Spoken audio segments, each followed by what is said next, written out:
practice faithfully, even while dying, you will unquestionably achieve enlightenment in your next existence. But don't dawdle. Imagine yourself on your deathbed at this very moment. What alone can help you? What alone can prevent you from falling into hell because of your transgressions?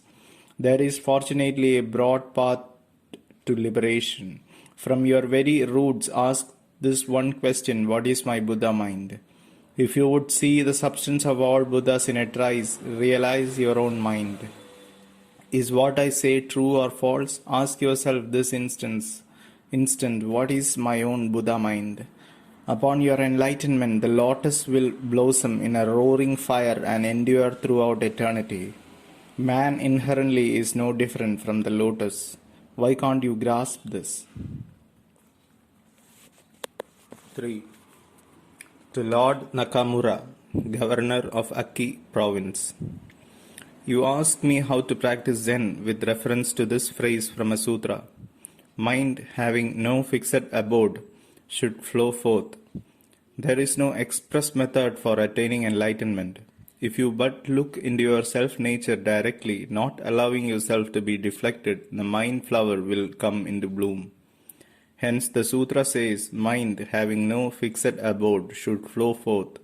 Thousands of words spoken directly by Buddhas and patriarchs add up to this one phrase. Mind is the true nature of things, transcending all forms. The true nature is the way is Buddha. Buddha is mind is not within or without, or in between. It is not being or nothingness, or non-being or non-nothingness, or Buddha or mind or matter. So it is called the abodeless mind. This mind sees colors with the eyes, hears sounds with the ears. Look for this mind directly.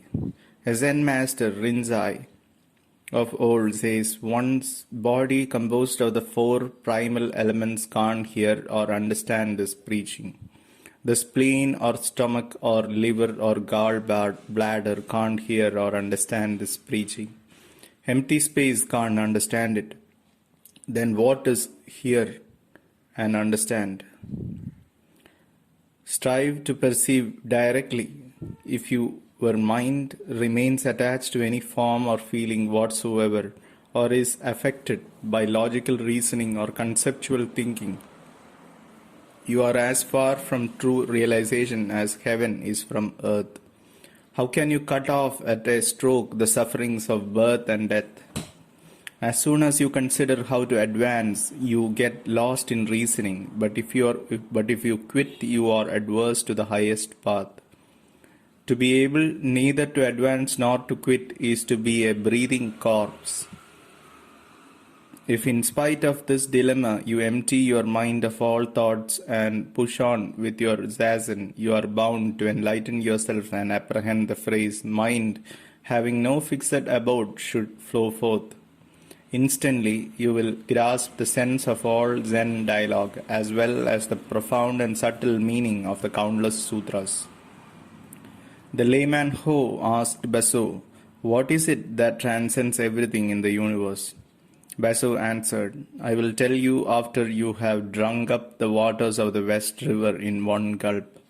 Ho instantly became deeply enlightened. See here, what does this mean?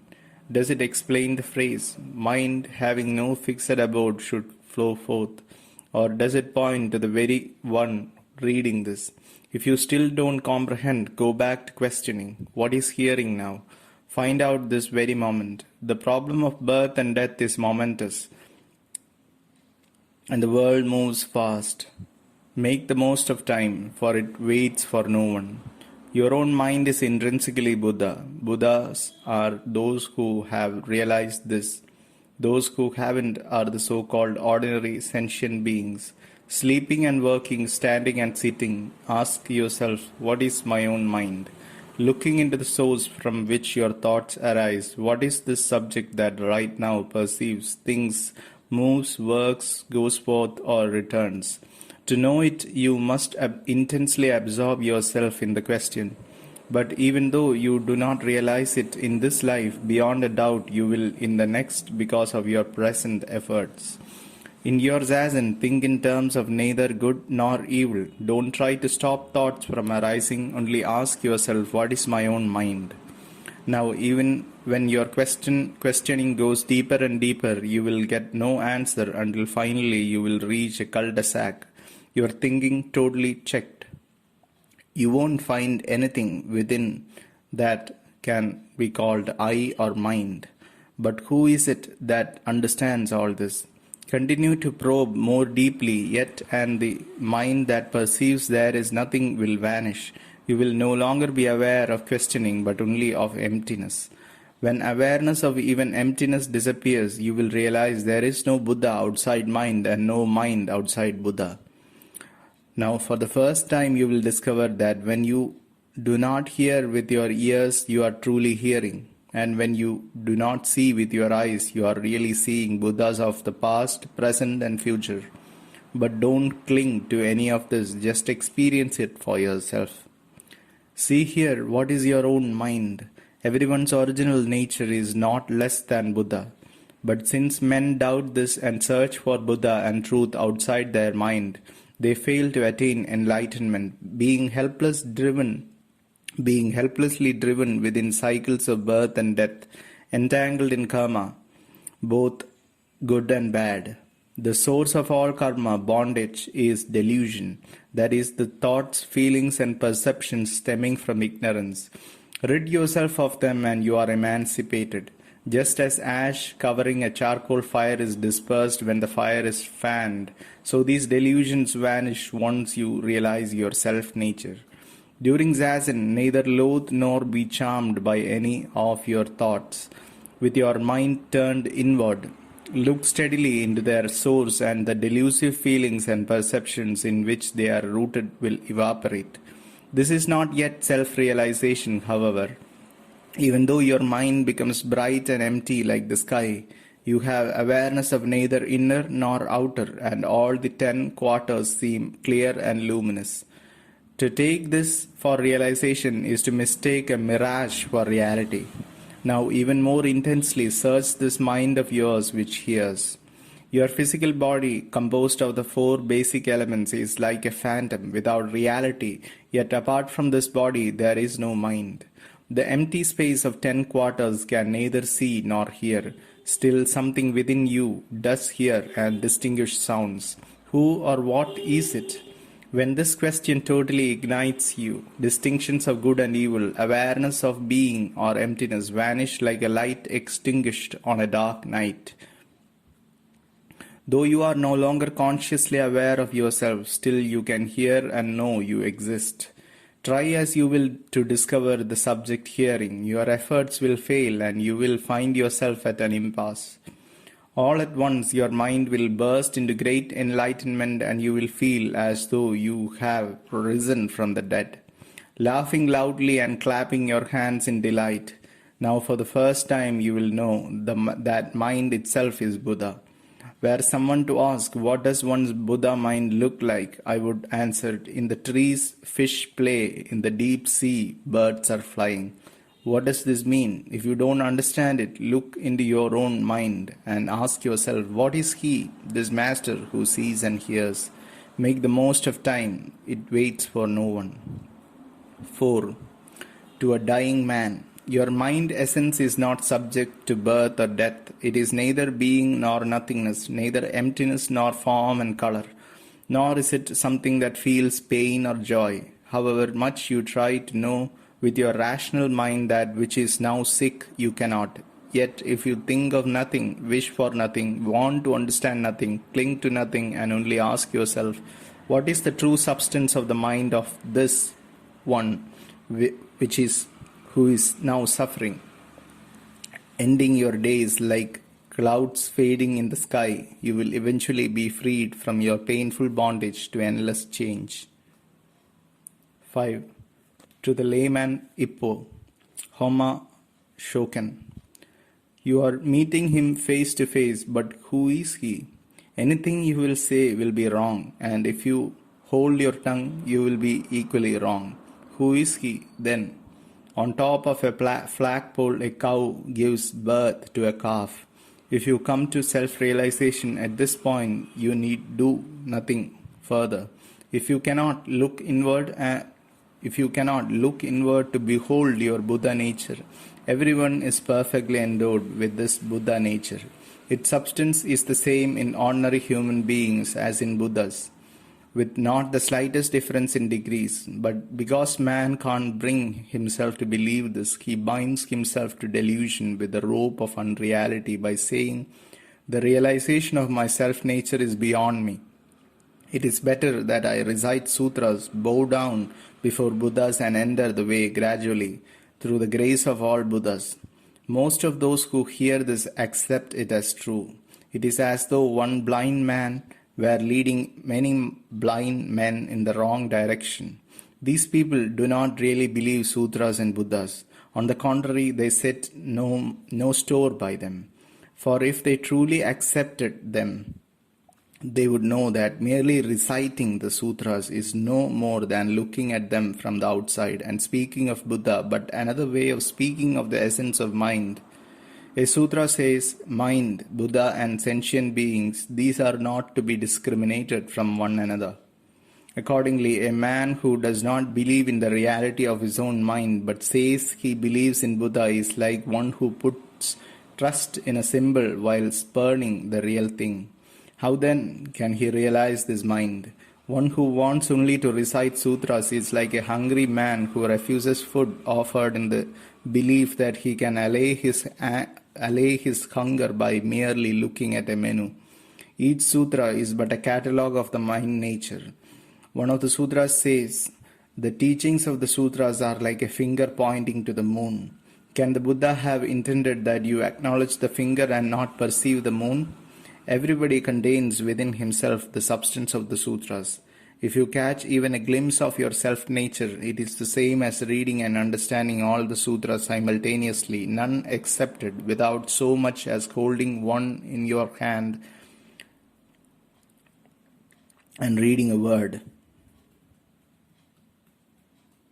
Isn't this real sutra reading? Look, that green bamboo grove over yonder is precisely your own mind, and this mass of yellow flowers is nothing less than the supreme wisdom of the universe. As for the practice of bowing down before Buddhas, this is merely a way of horizontalizing the mast of ego in order to realize the Buddha nature. To attain Buddhahood, one must come to self-realization through his own efforts, no matter what his talents or capabilities may be. Unfortunately, most who understand this and practice Zazen begin to dawdle along the way and thus never come to complete realization.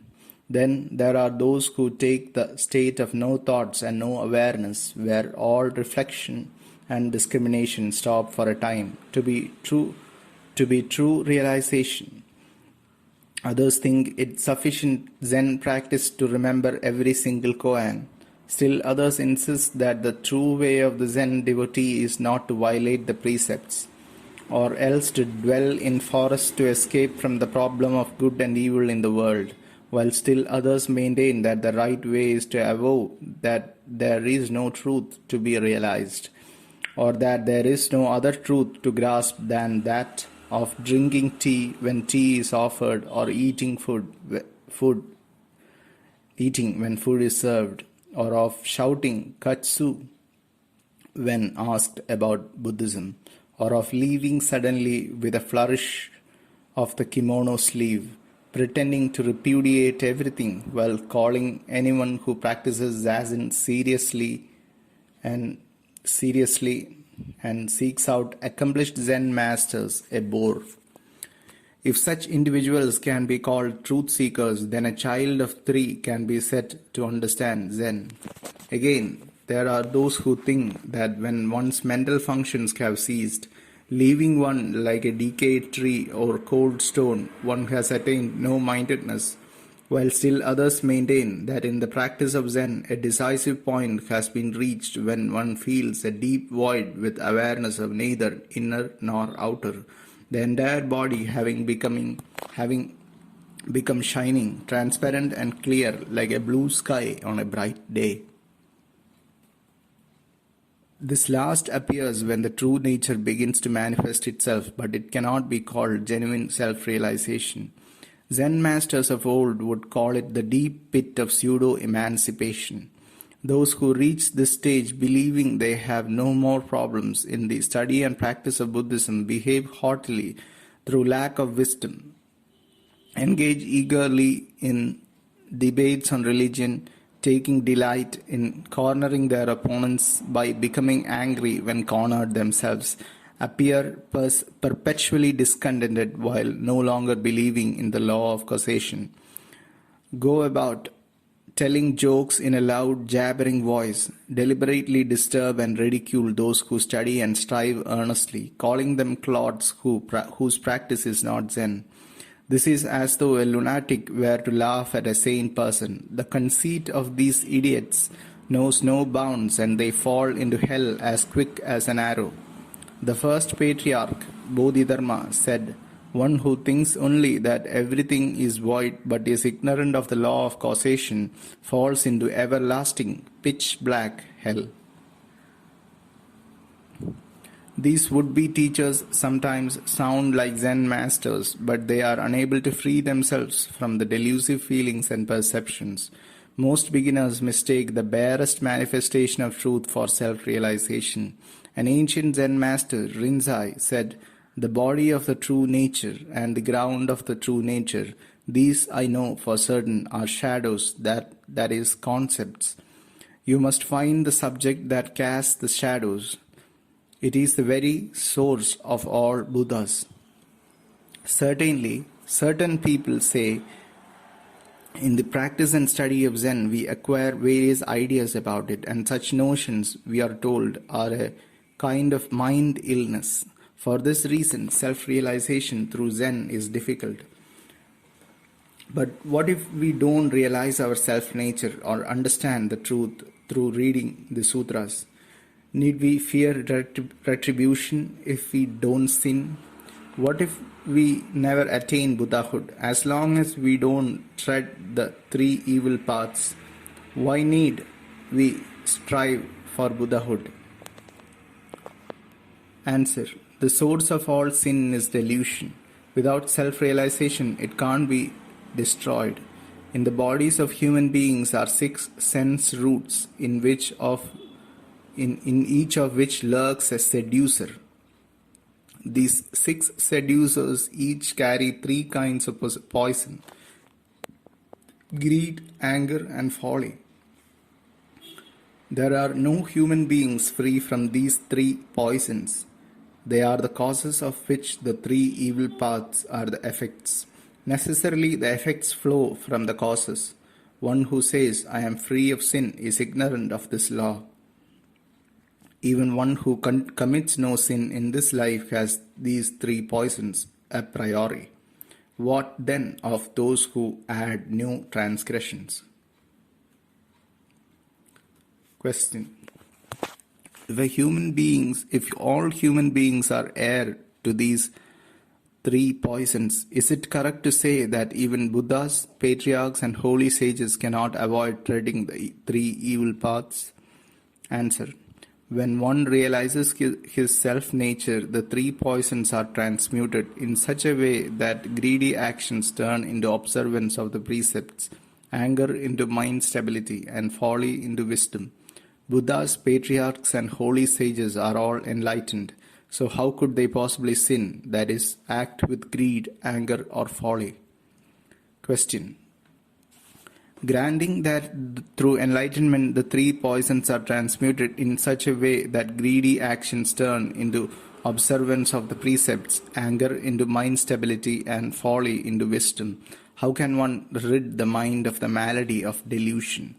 Answer: realization of the self-nature is the sole cure for all mind illness. Do not rely on any other remedy. Have I not already quoted to you? Find the subject which casts the shadow.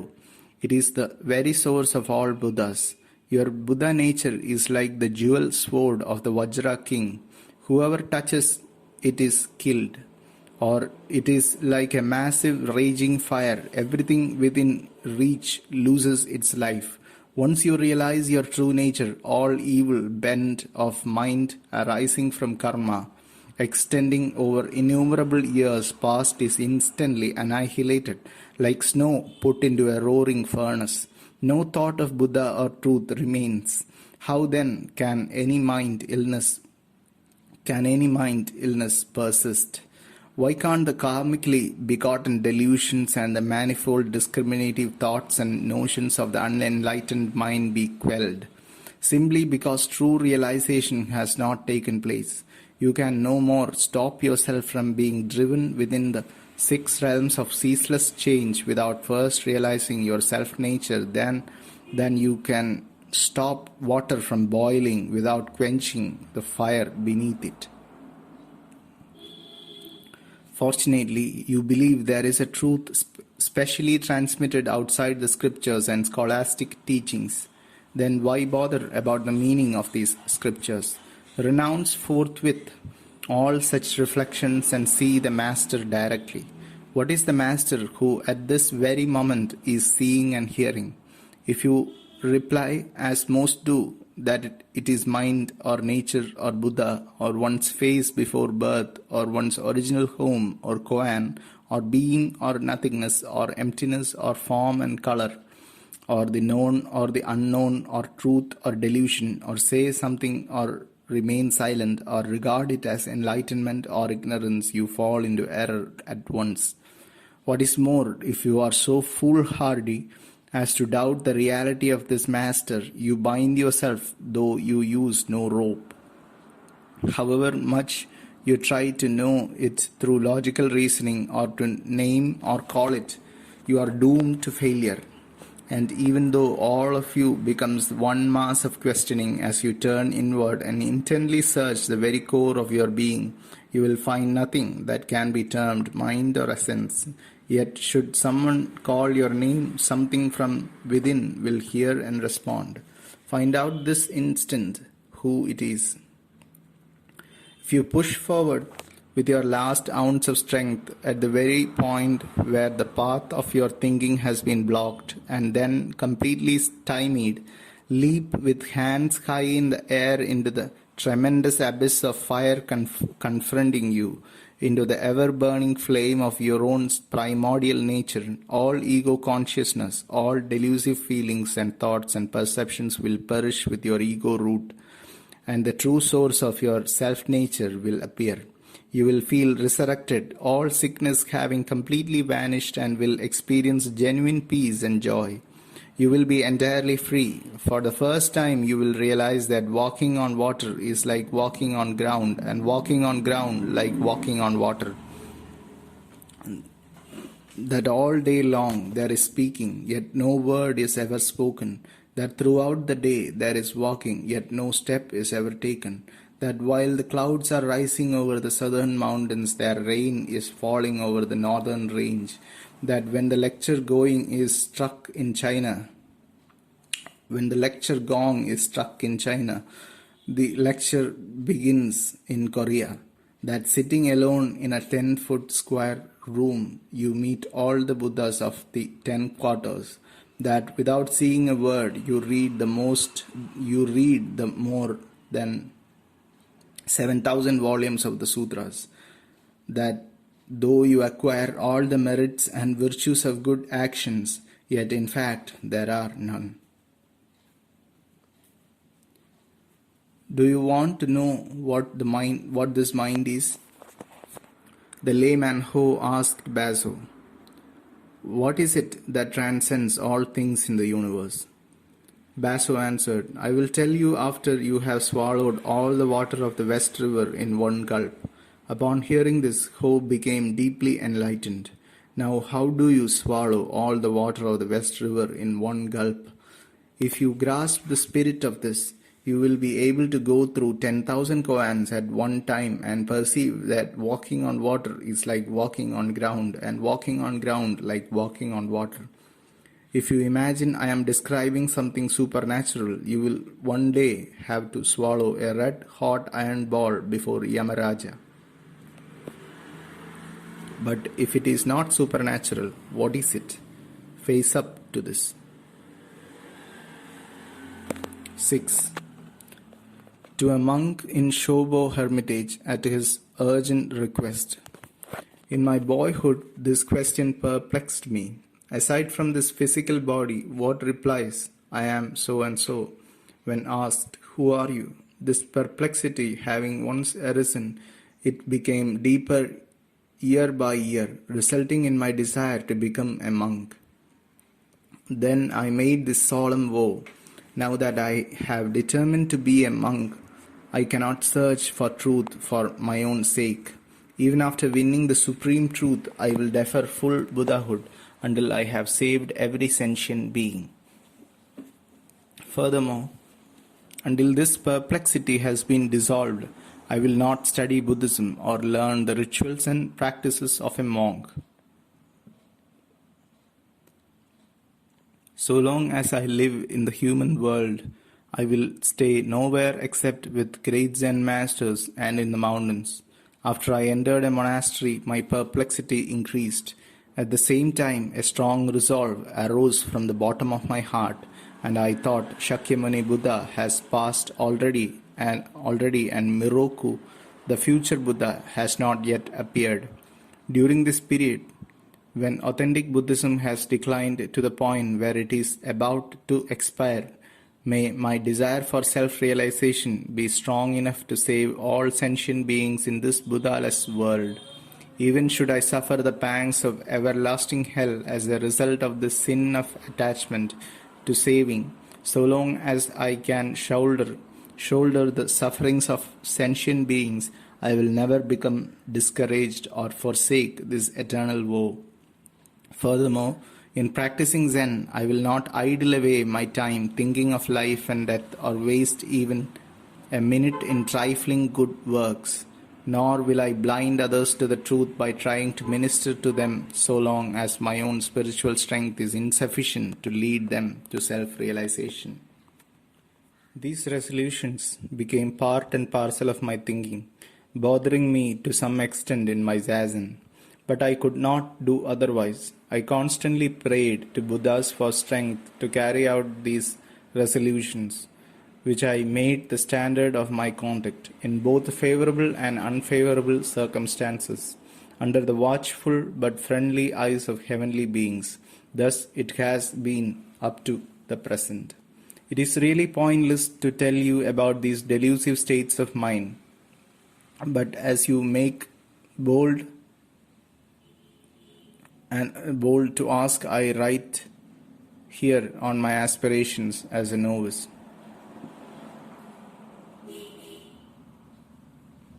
7. To the nun Furusawa, you have written me that the object of Zen practice, you believe, is the manifestation of mind in itself. But how does it manifest itself? What can be seen with the eyes or be known by reason cannot be called mind in itself. You must begin your zazen by looking into your own mind. As your thoughts diminish, you will become aware of them. But it is a mistake to struggle to stop them from arising. Neither loathe nor cherish your thoughts, only realize the source from which they stem. By constantly questioning whence thoughts arise, the time will come when your mind, unable to answer, will be free of even a ripple of thought. Yet even now you will find no answer, but still ask, what is this mind? To the very rock bottom, and the questioning mind will suddenly vanish, and your body feel as though it were without substance, like the empty space of the 10 quarters. This is the first stage to which Zen beginners attain, and they are encouraged to some extent. But if they mistake this for the manifestation of mind in itself or truth in itself, they are like one who takes fish eyes for pearls. Those who persist in such error become haughty, malign Buddhas and patriarchs, and ignore the law of causation. So they have to struggle with evil spirits in this life and tread thorny paths in the next. But with favorable karmic relations, they will eventually attain enlightenment. Men, however, who cannot perceive the truth of all this, who do not believe their own mind is Buddha, and who look for Buddha or truth outside this mind, are infinitely worse off than non-Buddhists who attach themselves to the phenomenal world. As I have already written you, when some insight comes to you, go to a competent Zen master and openly demonstrate to him what you have perceived, exactly as it came to you. If it is faulty and needs to be dissolved, let it be done like boiling water destroying ice.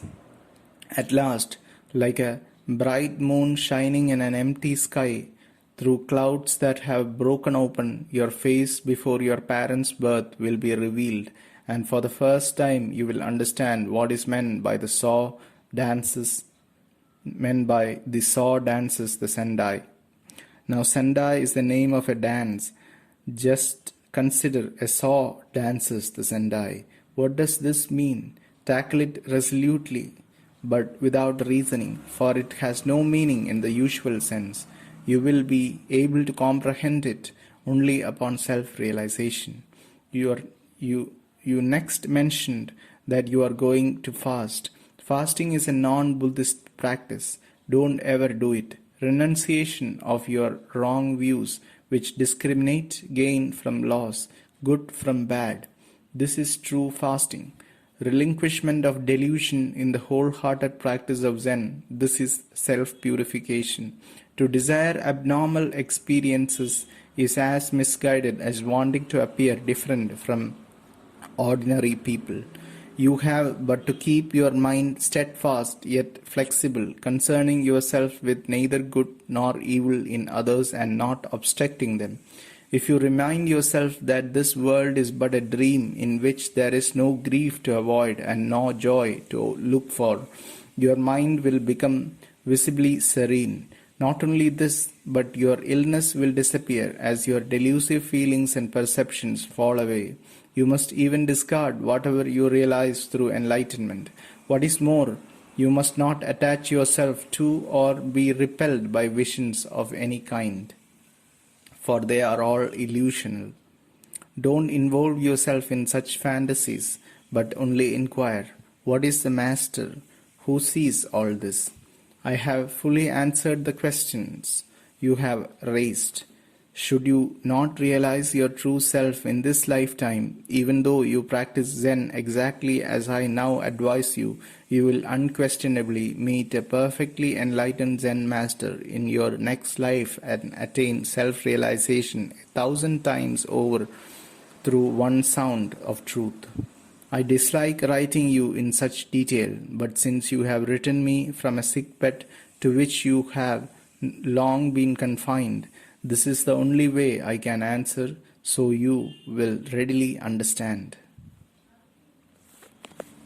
8. First letter to the Zen priest, Iguchi. I have read your presentation at length, but it misses the point of the koan. The sixth patriarch said, "The flag doesn't move, the wind doesn't move, only your mind moves." To realize this clearly is to perceive that the universe and yourself are of the same root, that you and every single thing are a unity. The gurgle of the stream and the sigh of the wind are the voices of the Master. The green of pine, the white of snow, these are the colors of the Master. The very one who lifts the hand, moves the legs, sees, hears. One who grasps this directly without recourse to reason or intellection can be said to have some degree of inner realization. But this is not yet full enlightenment. An ancient Zen master, Rinzai, said, "You should not cling to the idea that you are pure essence." And again, your physical body, composed of the 4 basic elements, can't hear or understand this preaching. The empty space can't understand this preaching. Then what is it that hears and understands? Meditate fully and directly on these words. Take hold of this koan as though wielding the jeweled sword of the Vajra king. Cut down whatever appears in the mind. When thoughts of mundane matters arise, cut them off. When notions of Buddhism arise, likewise, lop them off. In short, destroy all ideas, whether of realization, of Buddhas, or of devils, and all day long pursue the question, what is it that hears this preaching? When you have eradicated every conception until only emptiness remains, and then cut through even the emptiness, your mind will burst open, and that which hears will manifest itself. Persevere, persevere. Never quit halfway until you reach the point where you feel as though you have risen from the dead. Only then will you be able to wholly resolve the momentous question, what is it that hears this preaching? I am afraid it may be inconvenient for you to write me often. So I am writing you this kind of detailed letter. After you have read it, drop it into the fire. 9. Second letter to the Zen priest Iguchi. I have read your letter carefully. Having long admired you for your determination to come to self-realization, I was highly gratified to learn that you have not forgotten the great question. Your answer has been noted in all respects. Here, I want to tell you to make this your koan. What is the substance of my fundamental nature? In your search for the master that hears and speaks, though thousands of thoughts arise, don't entertain them, but only ask, what is it? Every thought and all self-awareness will then disappear, followed by a state not unlike a cloudless sky. Now, mind itself has no form. What is it, then, that hears and works and moves about? Delve into yourself deeper and deeper until you are no longer aware of a single object. Then beyond a shadow of a doubt, you will perceive your true nature, like a man awakening from a dream. Assuredly, at that moment, flowers will bloom on withered trees and fire flame up from eyes. All of Buddhism, all worldly concerns, all notions of good and evil will have disappeared, like last night's dream, and your fundamental Buddha nature alone will manifest itself. Having come to such inner understanding, you must not then cherish the notion that this mind is fundamentally Buddha nature. If you do, you will be creating for yourself another thought form. Only because I regard your desire for self-realization so highly do I write in such detail. Thank you for sending the 500 packets of caked rice and the pound of tea. 10. Third letter to the Zen priest Iguchi. I have read your letter with particular care.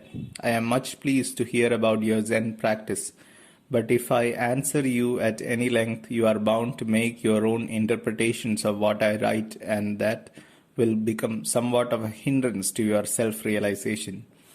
Try to perceive directly the subject that is presently inquiring. Buddhas and patriarchs say that this subject is inherently Buddha mind, yet this mind is without substance. In your physical body, what can you call mind or Buddha? Now intensely ask yourself, what is this which can't be named or intellectually known? If you profoundly question what is it that lifts the hand, moves the legs, speaks, hears, your reasoning will come to a halt. Every avenue being blocked, and you won't know which way to turn, but relentlessly continue your inquiry as to this subject. Abandon intellection and relinquish your hold on everything. When with your whole heart you long for liberation for its own sake, beyond every doubt you will become enlightened. With the passage of time, one's thoughts are stilled and one experiences a void like that of a cloudless sky. You must not, however, confuse this with enlightenment. Putting aside logic and reason, question yourself even more intensely in this wise. Mind is formless, and so right now am I. What then is hearing?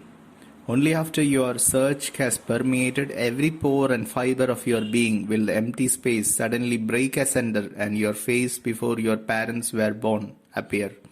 You will feel like a man who abruptly awakens from a dream. At such time, go to a reputable Zen master and ask for his critical examination. While you may not come to self-realization in this life, you will surely become enlightened in your next. Zen masters have taught, if on your deathbed your mind is barren of every thought and you only ask, what is this mind? Dying unconcerned, like fire expiring. I have written as you have asked me to, but reluctantly. Once you have read this letter, burn it. Don't reread it, but only search deeply for the one hearing. My words will seem like so much nonsense when you experience enlightenment yourself. 11. Fourth letter to the Zen priest Iguchi. I am glad to learn how ardently you are practicing Zazen. What you have reported to me is a little like a Zen experience, but it is essentially what you have understood with your intellect. The great question cannot be resolved by the discursive mind. Even what becomes clear through realization is delusion of a kind. In a previous letter, I wrote you that only when you have come back from the dead, so to speak, will that which hears manifests itself. Your persistent inquiry, what is it that hears, will eventually lead you to awareness of nothing but the questioning itself.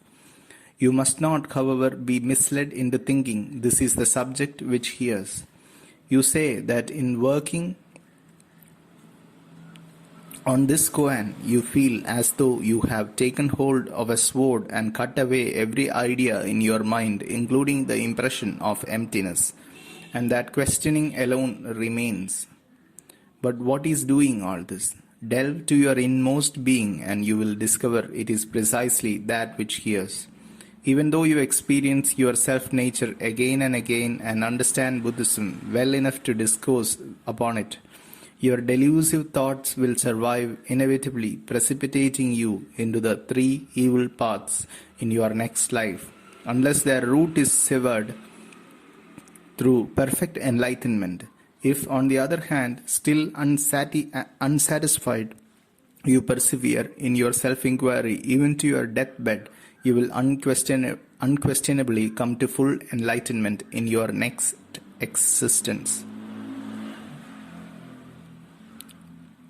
Don't allow yourself to become discouraged and don't fritter away your time. Just concentrate with all your heart on your koan. Now your physical being doesn't hear, nor does the void. Then what does? Strive to find out. Put aside your rational intellect. Give up all techniques to induce enlightenment. Abandon the desire for self-realization and renounce every other motivation. Your mind will then come to a standstill and you won't know what to do. No longer possessing the desire to attain enlightenment or to use your powers of reason, you will feel like a tree or a stone. But go further yet and question yourself exhaustively for days on end and you will surely attain deep enlightenment, cutting away the undermost roots of birth and death and coming to the realm of the non-self-conscious mind. The undermost roots of birth and death are the delusive thoughts and feelings arising from the self-conscious mind, the mind of ego. A Zen master, Rinzai, once said, there is nothing in particular to realize. Only get rid of the idea of a Buddha and sentient beings. The essential thing for enlightenment is to empty the mind of the self, of the notion of the self. To write in such detail is unwise, but as you have written me so often, I feel obliged to reply in this way. 12. To a nun. I have read your letter carefully. It is gratifying to see how eagerly you are practicing Zen, putting it before everything else. You say you once thought you ought to have gone west to the capital, but that you now see it was a mistaken idea, that the capital is everywhere, and that therefore you need do no more than question yourself one-pointedly, what is it? But this is not enough, for though you have found the capital to be everywhere, you have not seen the ruler face to face. The ruler is your face before your parents were born. When you pierce the question somewhat, your mind becomes like a void. Ideas of Buddhas, sentient beings, past or present, are no more. A tranquility not unlike the serenity of moonlight flooding the countryside suffuses the heat. But this can't be put into words. Such serenity is the outcome of some Zen practice. Yet the mind is still sick, for the self is still topsy-turvy, and this inversion is the root source of delusion. What is meant by cutting away the root is breaking through the serene state of mind. One who lacks a genuine thirst for self-realization digs up old koans and reasoning out answers, considers himself enlightened. You must not become attached to anything you realize. You must only search directly for the subject that realizes.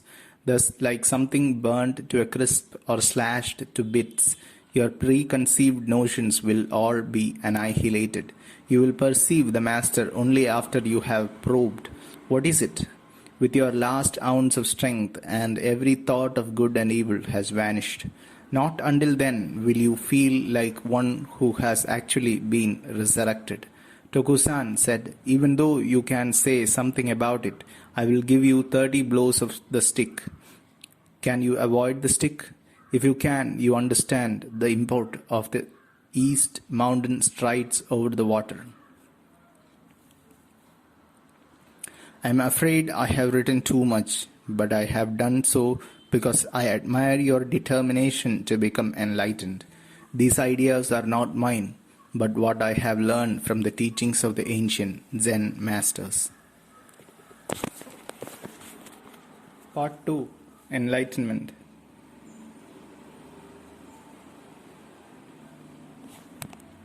5. 8 Contemporary Enlightenment Experiences of Japanese and Westerners. Editor's Introduction. In recent years, stories of the enlightenments of ancient Chinese Zen monks have found their way into English. While their laudable aim is to inspire and instruct modern readers, paradoxically, they often have the opposite effect. A contemporary Asian or Westerner surveying the paths to self-realization which these ancient worthies trod is all too likely to say to himself, it's all very well for these people. They could attain Satori because they were monks isolated from the hurly-burly of the world, celibates unburdened by the affections and responsibilities of wife and children. Life in their day was relatively simple. Theirs was not a highly organized industrial society making insatiable demands on the individual. The spirit of their day and mine is vastly different. What meaning can their Satori have for me? No such objections can be raised to the following 8 accounts. These Asians and Westerners are living among us today, neither as monks nor unworldly solitaries, but as business and professional men and women, artists and housewives. All have trained in Zen under a modern master and realized their self-nature in one degree or another. Their stories bear witness that what man has done, man can do, that Satori is no impossible deal. The majority of these enlightenment stories first appeared in Japanese Buddhist publications from which they were translated into English, the remainder having been solicited specifically for this book. They have been pruned in such a way as to eliminate irrelevant background material without sacrificing either the thread of events which was significant in propelling these people into their experience or their varied and intimate reactions to Zazen and the elements of Zen training. By not rigidly limiting these accounts to the circumstances of the Enlightenment itself, we believe we have added to their value as human documents. Each of these stories bears in its caption the age and occupation of the individual at the time of his enlightenment. All were written soon after the experience with the exception of number 3, which was not set to paper until almost 20 years later. Account number 2 is the editor's own experience and number 8 that of his wife. More often than not, the ordinary mystical experience of expanded consciousness comes purely by chance, and since it is unconnected with a proven discipline, a discipline for sustaining and enlarging it, it affects little or no transformation of personality or character, eventually fading into a happy memory. Satori is no such haphazard phenomenon, like a sprout which emerges from a soil which has been seeded, fertilized, and thoroughly weeded. Satori comes to a mind that has heard and believed the Buddha truth and then uprooted within itself the throttling notion of self and other. And just as one must nurture a newly emerged seedling until maturity, so Zen training stresses the need to ripen an initial Satori through subsequent koan practice and or Shigantasa until it thoroughly animates one's life. In other words, to function on the higher levels of consciousness brought about by Satori, one must further train oneself to act in accord with the perception of truth.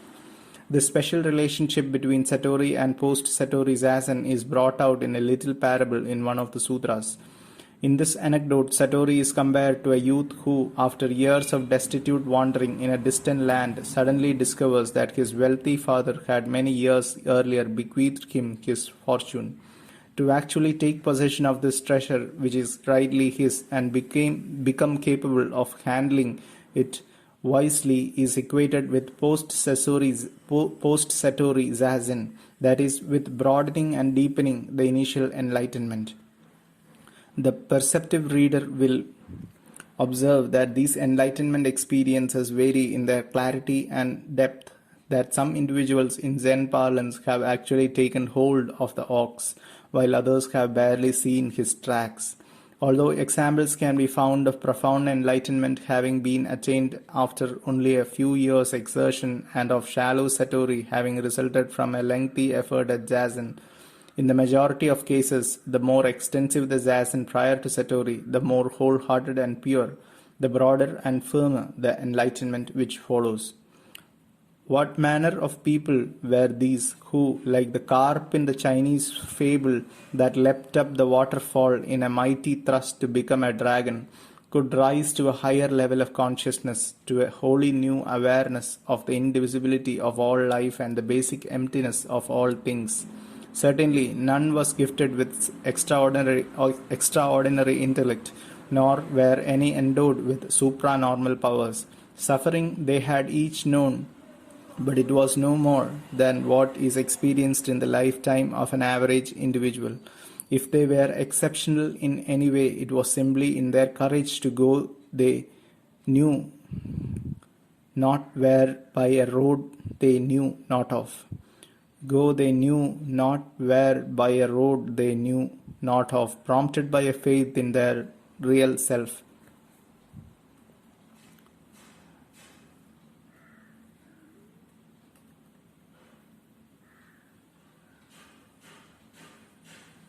The seeker who does not find is still entrapped by his illusion of two worlds.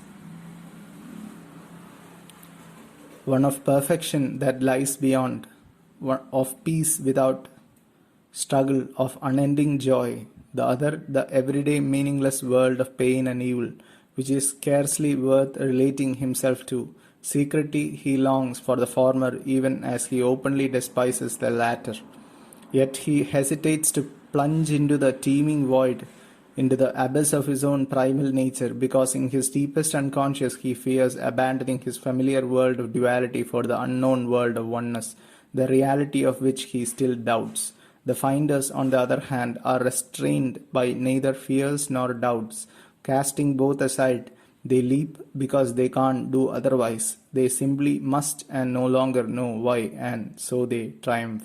The bulk of these enlightenment experiences came about at session, a mode of spiritual discipline whose exact counterpart can be found nowhere in Buddhism except Zen. Session, in one form or another, goes back to the time of the Buddha, when monks would train themselves in seclusion during the several months of the rainy season. The purpose of session, as the word implies, is to enable one to collect and unify his normally scattered mind so that he can focus it like a powerful telescope inward or in order to discover his true self-nature.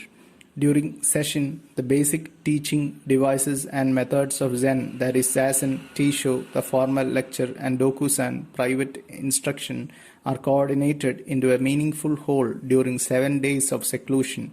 Satori is not, of course, confined to session, but since session is unquestionably its most potent incubator, the progressive steps involved in this unique form of mind honing are worth describing at some length if the reader is to have a clear insight into this incubation process. In a monastery, session actually commences with certain ceremonies that the evening before formal zazen begins. In the dimly lit zendo, which is to be the hub of all activities for 1 week, grave head monks assemble the participants for the purpose of assigning places, instructing newcomers how to enter and leave the zendo unobtrusively, how to manipulate their chopsticks and food bowls silently during meals, how to walk in kinhin, and how to move quietly on and off their sitting pillows. With the conclusion of these formalities, everyone is summoned to the main hall, ablaze with lights by the ponderous beats of the giant monastery drum. Dressed in formal sitting attire, the participants line up in 2 rows facing each other across the hall, kneel in the traditional Japanese posture, then bow to each other as a sign of mutual respect and identification with one another's aspiration. There is an air of suppressed excitement and hushed expectancy when, a few minutes later, the Roshi and his principal aides in full ceremonial dress enter. As they pass between the 2 ranks to take their seats at the head of the hall, all bow down, all bow again, this time with heads touching the tatami mats out of deep respect for their teachers. After welcoming everyone, the Roshi speaks, in effect as follows. During session, you are not to talk with one another, as speaking disrupts the concentrated mind and thus hinders your own practice and that of others.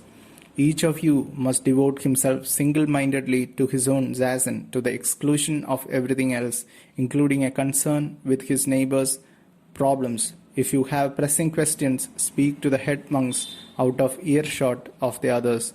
Your eyes should always rest unfocused in front of you while sitting, standing, walking, or working, at a distance of about 1 yard when sitting and about 2 yards in the other positions. When your eyes dart about and fix themselves on something or other, this contact creates an impression, which in turn gives rise to a thought. Thoughts multiply and then, like flies, buzz about in the mind, making concentration difficult, if not impossible. Do not therefore divert your eyes for any reason whatsoever. During session, dispense with social amenities of every sort. Don't greet one another with good morning or bid one another good night, and don't compliment or criticize each other. Further, you mustn't make a point of stepping aside to allow others to go ahead, nor should you push ahead of them. In all your activities, you should move neither hastily nor sluggishly, but naturally, like flowing water. It is advisable in session to eat no more than half of what you normally eat, and if you follow this caution, your zazen will be more effective. However, zazen is not asceticism, and it is unwise to abstain altogether from food, as your mind might become disturbed by pangs of hunger, or you might find yourself becoming too weak to do zazen. If you have no desire to eat during certain meals because you are striving particularly hard, you may, of course, refuse food. Do not eat too rapidly or so slowly that everybody has to wait for you. Ideally, all should finish at appropriately the same time so as not to upset the established rhythm of the session. Be careful not to rattle your bowls when you uncover them and when you put them away, and munch the pickled radishes as quietly as possible. Such sounds often prove intrusive to beginners. For some reason, many people imagine it is more difficult for women to come to self-realization than for men. On the contrary, women usually attain Kensho quicker because their minds are less prone to play with ideas than are men's. But both men and women, if they expunge every thought from their minds and become selfless, can equally attain enlightenment during 1 week of session. Many have done so in the past, and a few determined ones will do it during this session. Lastly, bear in mind that session is a cooperative endeavor in which there is mutual support and stimulation only if all participate jointly in session activities and do not follow their own inclinations. To indulge your own desires at the expense of this common effort is an expression of ego and hence inimical to our purpose, both individual and collective. The Roshi then concludes by exhorting all to do their utmost. Tea and cakes are now served, first to the Roshi, next to the head monks, and then to those assembled. The Roshi sips his tea first and is followed by the others. Again, he is the first to eat his cake, after which everyone joins him. This ritual is not without significance. It symbolizes the joining of all hearts and minds in this common undertaking. At the same time, it is an expression of the students' confidence in their teacher by whom they agree to be led, and of their faith in the Dharma which he expounds. This ceremony over, the Roshi and his aides depart, and once more all bow to them as before. The 9 o'clock bell tolls and everyone retires to bed. In 6 hours, the great venture begins. Clang, clang, 3 a.m. Sessions begun. Slightly dazed newcomers rub sleepy eyes, fumble with quills. Seasoned hands alertly fold and store bedding. Go to the toilet, brush teeth, dash cold water on their faces, dress, mount the tan zazen platform in a quick movement, adjusting their sitting cushion, begin zazen. No time, no effort wasted. Lethargic beginners clumsily climb onto the tan and their pillow, adjusting, wriggling, readjusting. Minutes later, the Roshi silently enters. Walking in the rear, he inspects backs, to his comprehending eye more eloquently revealing the mind's tension or slackness than the face. A sagging spine arches with a light crack of his stick. Another straightens merely with whispered advice or encouragement. Each sitter as Roshi passes by greets him with gasho, the universal gesture of humility, respect and gratitude. Roshi may relate to the now wall-gazing sitters an inspiring anecdote of an ancient Zen worthy or a noteworthy contemporary. After all, he concludes, he was only human. If he could attain Satori, so can you. Jaws grimly set, the struggle is on. Clang, clang. Kinhin, 45 minutes have elapsed. Old-timers flip off their pillows in one swirl. Cat land on their feet. Fall in line and slowly circle the zendo. Hands folded across chest with measured steps, concentrated mind. Clang, Kinhin finishes. Some quickly mount the tan, others head for the toilet. Clang, clang, clang. The next sitting period commences. The pungent smell of a new stick of incense drifts through the zendo. Some 20 minutes later, the Godo, Roshi's chief deputy, slips softly from the tan. He goes from the kyozaku, symbol of Monju's delusion-cutting sword, resting in the shrine in the center of the zendo, grips it at each end, bows low before Monju. Silently, the Godo stalks around the zendo, appraising the telltale postures. No sound but the barely audible undertone of puffing and wheezing from novices straining desperately with bodies instead of minds to corral stampeding thoughts. Smash! His kosaku lands full force on a corner of the tan. A murmur like wind soughing through cornstalks sweeps through the startled, slightly frightened newcomers. Silence, a deafening silence. Slam, wham, flailing away at sitters whose slouching backs signal wilting minds. The Godo roars. Only 15 minutes to Dokusan. Brace up. Concentrate. Concentrate. Don't separate yourselves a hair's breadth from your koan. You must bring Roshi an answer, not a blank. Slumped bodies shore up. The puffing and straining loudens. Clang, clang. Dokusan. Move, the Godo yells. The tension broken, all but a reluctant few eagerly race to the lineup. Do you want the truth or don't you? He barks at the laggards, jerking one or two from the tan and egging them on toward the Dokusan line with his Kyosaku, coldly ignoring others. In most monastery and temple session, the Kyosaku plays a vital and often crucial role, which reaches a dramatic climax just before Dokusan. The essential purpose of the Kyosaku is to arouse every vestige of dormant energy in the sitters to enable them to break through their protective shell of self-delusion and come to the true self-understanding. No single element of Zen training, however, has been more vociferously criticized, none less understood by Asians and Westerners alike than the use of this stick.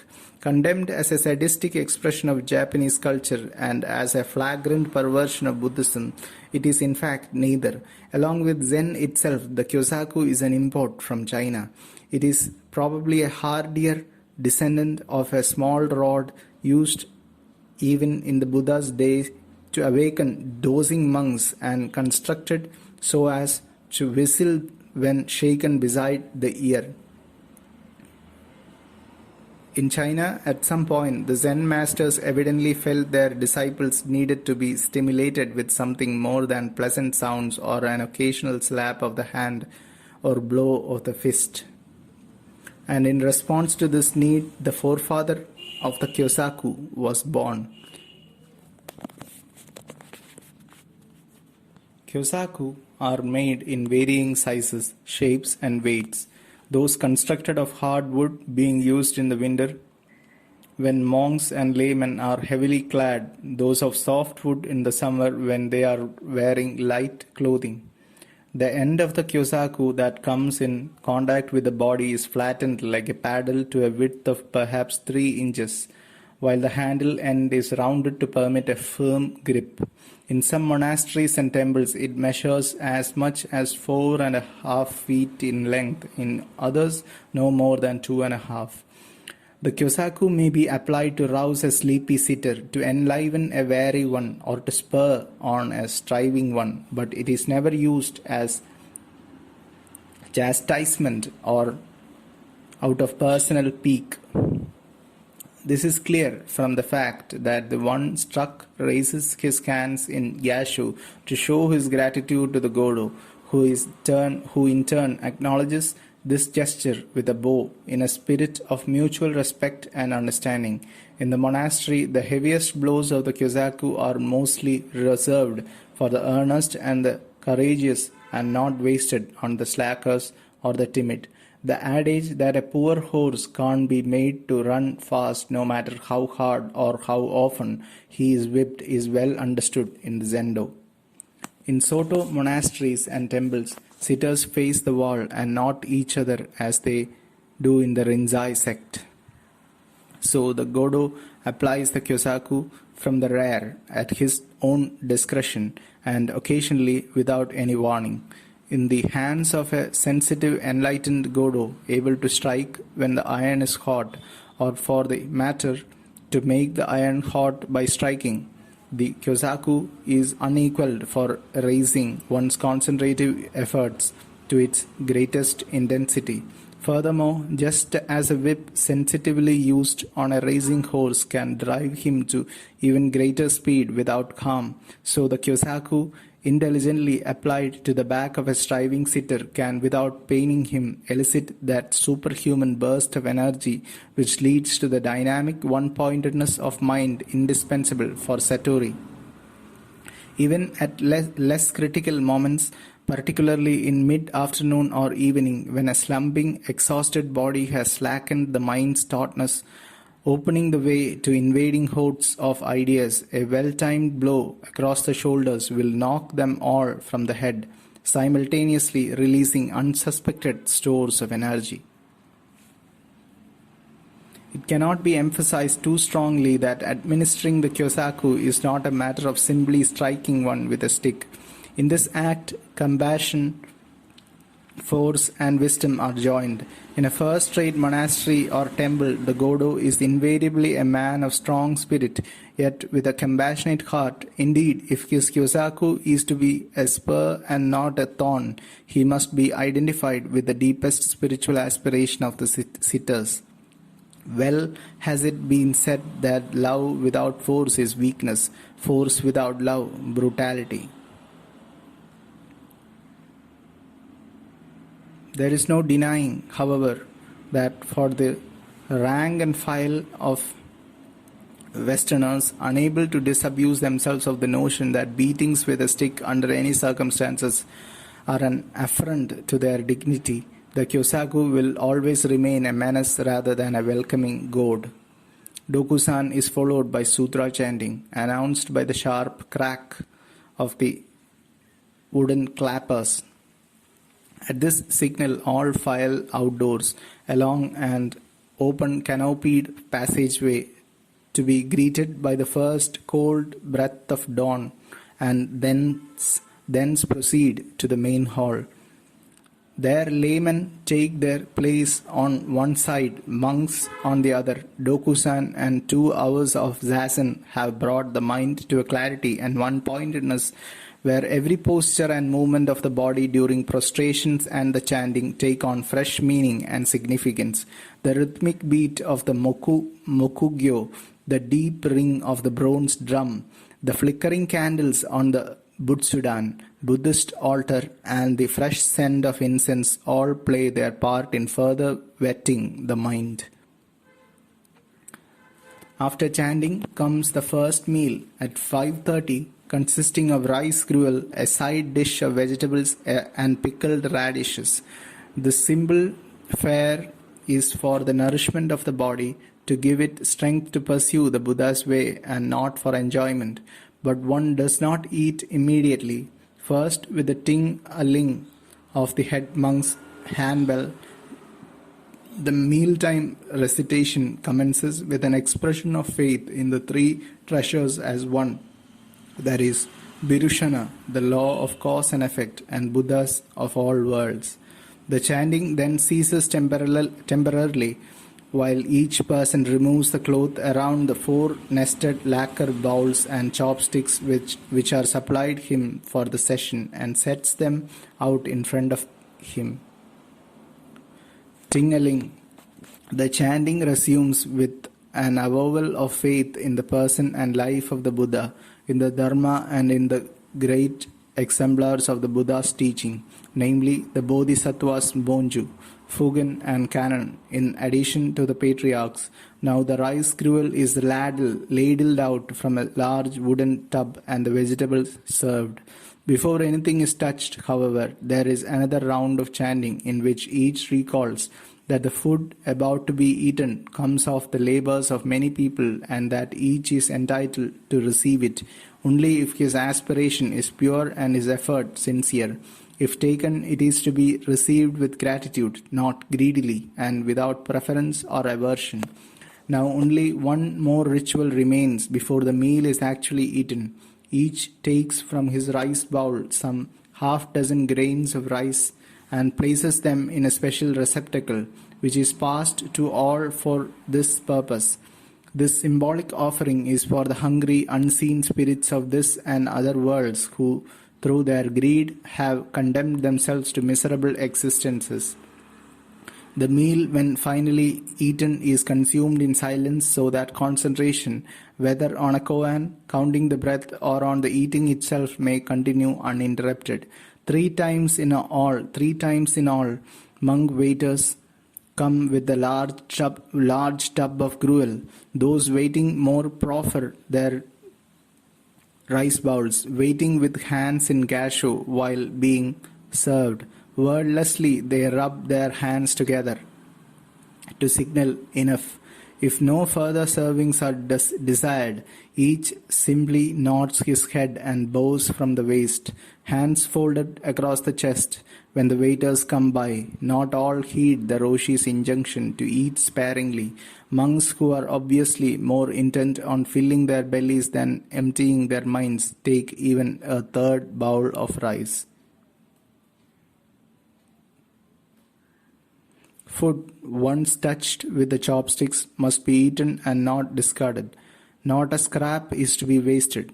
At the conclusion of the meal, hot water is passed around, and each one, using a pickled radish for the purpose, cleans his bowels of every particle, after which, if he is thirsty, he drinks the water, not forgetting, however, to deposit the last dregs in a common container, passed for the same hungry spirits.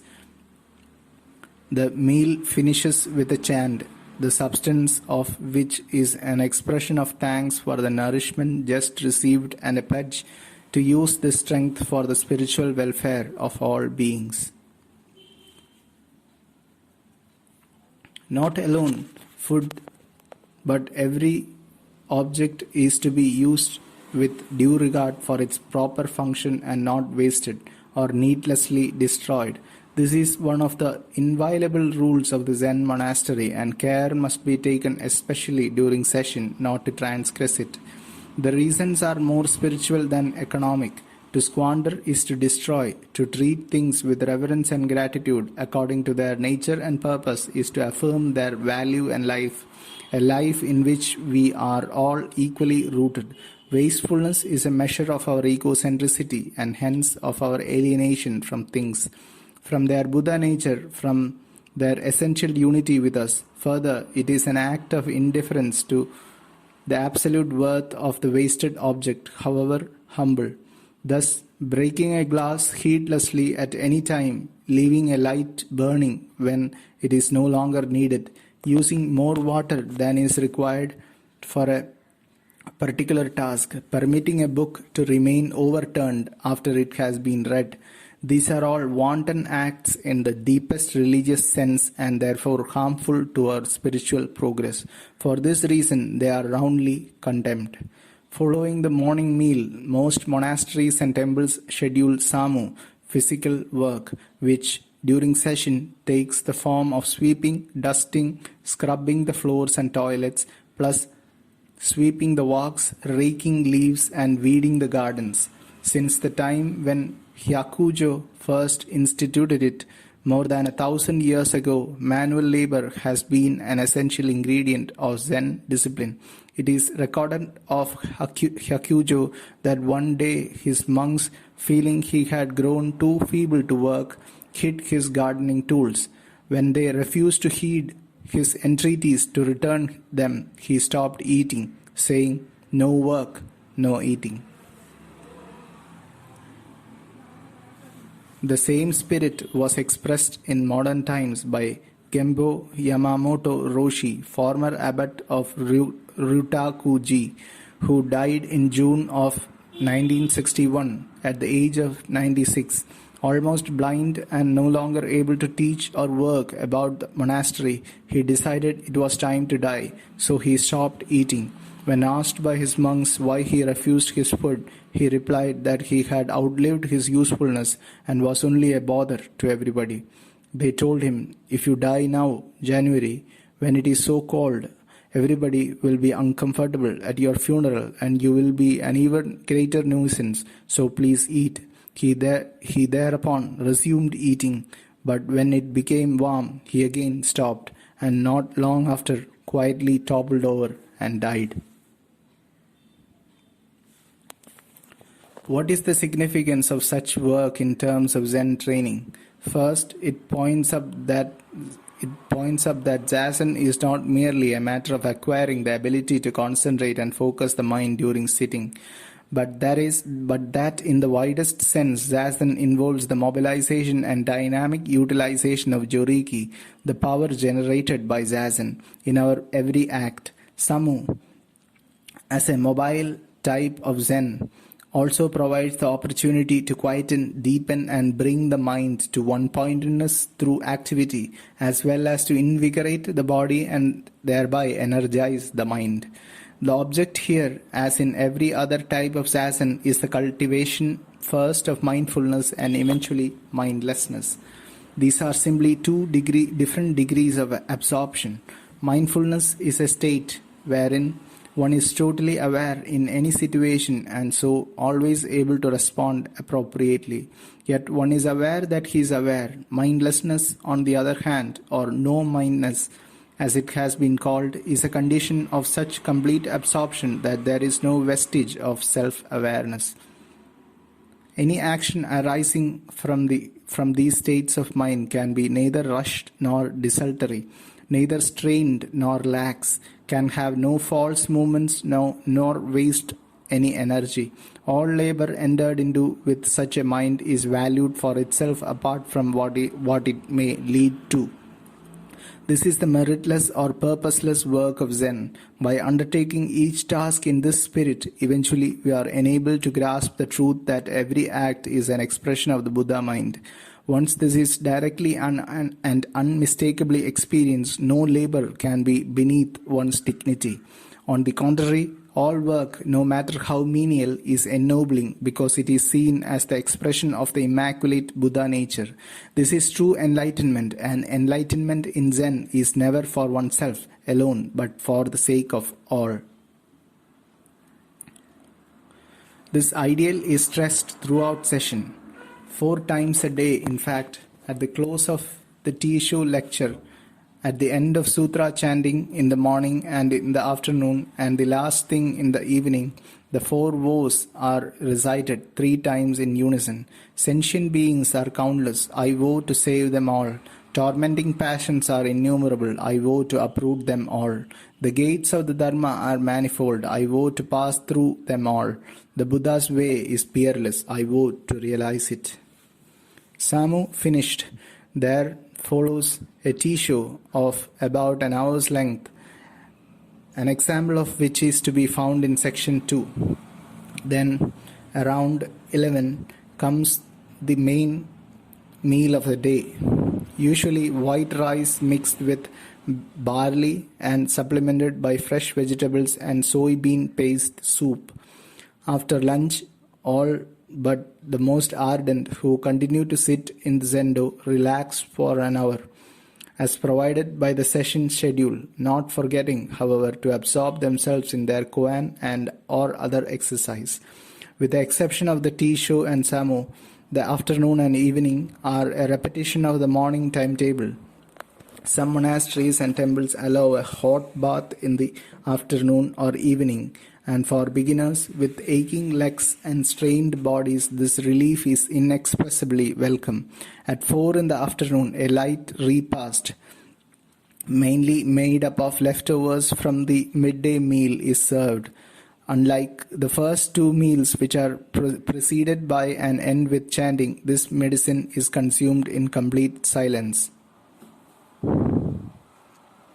At Hoshinji, noted for its severe session on the 4th night and every night thereafter at 8, there is a unique discipline for combating the seductive visions of bed, which begin to tug at the fatigued, faltering mind at this hour.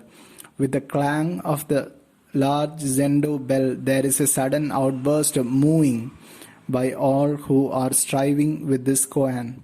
At first weak and uncertain, this collective howl gathers depth, force and momentum under the energetic prodding of the free-swinging Kyozaku of the Godo and his aides, who yell, voice moo from the hara, not from the throat. When these cries of moo reach a crescendo of deep bellows, as they eventually do, suddenly they are turned off by the clanging of the same bell, usually about 30 minutes later. Now silent zazen resumes, but the air has become electric. Zazen ends at 8:45 and the final chanting of the day follows.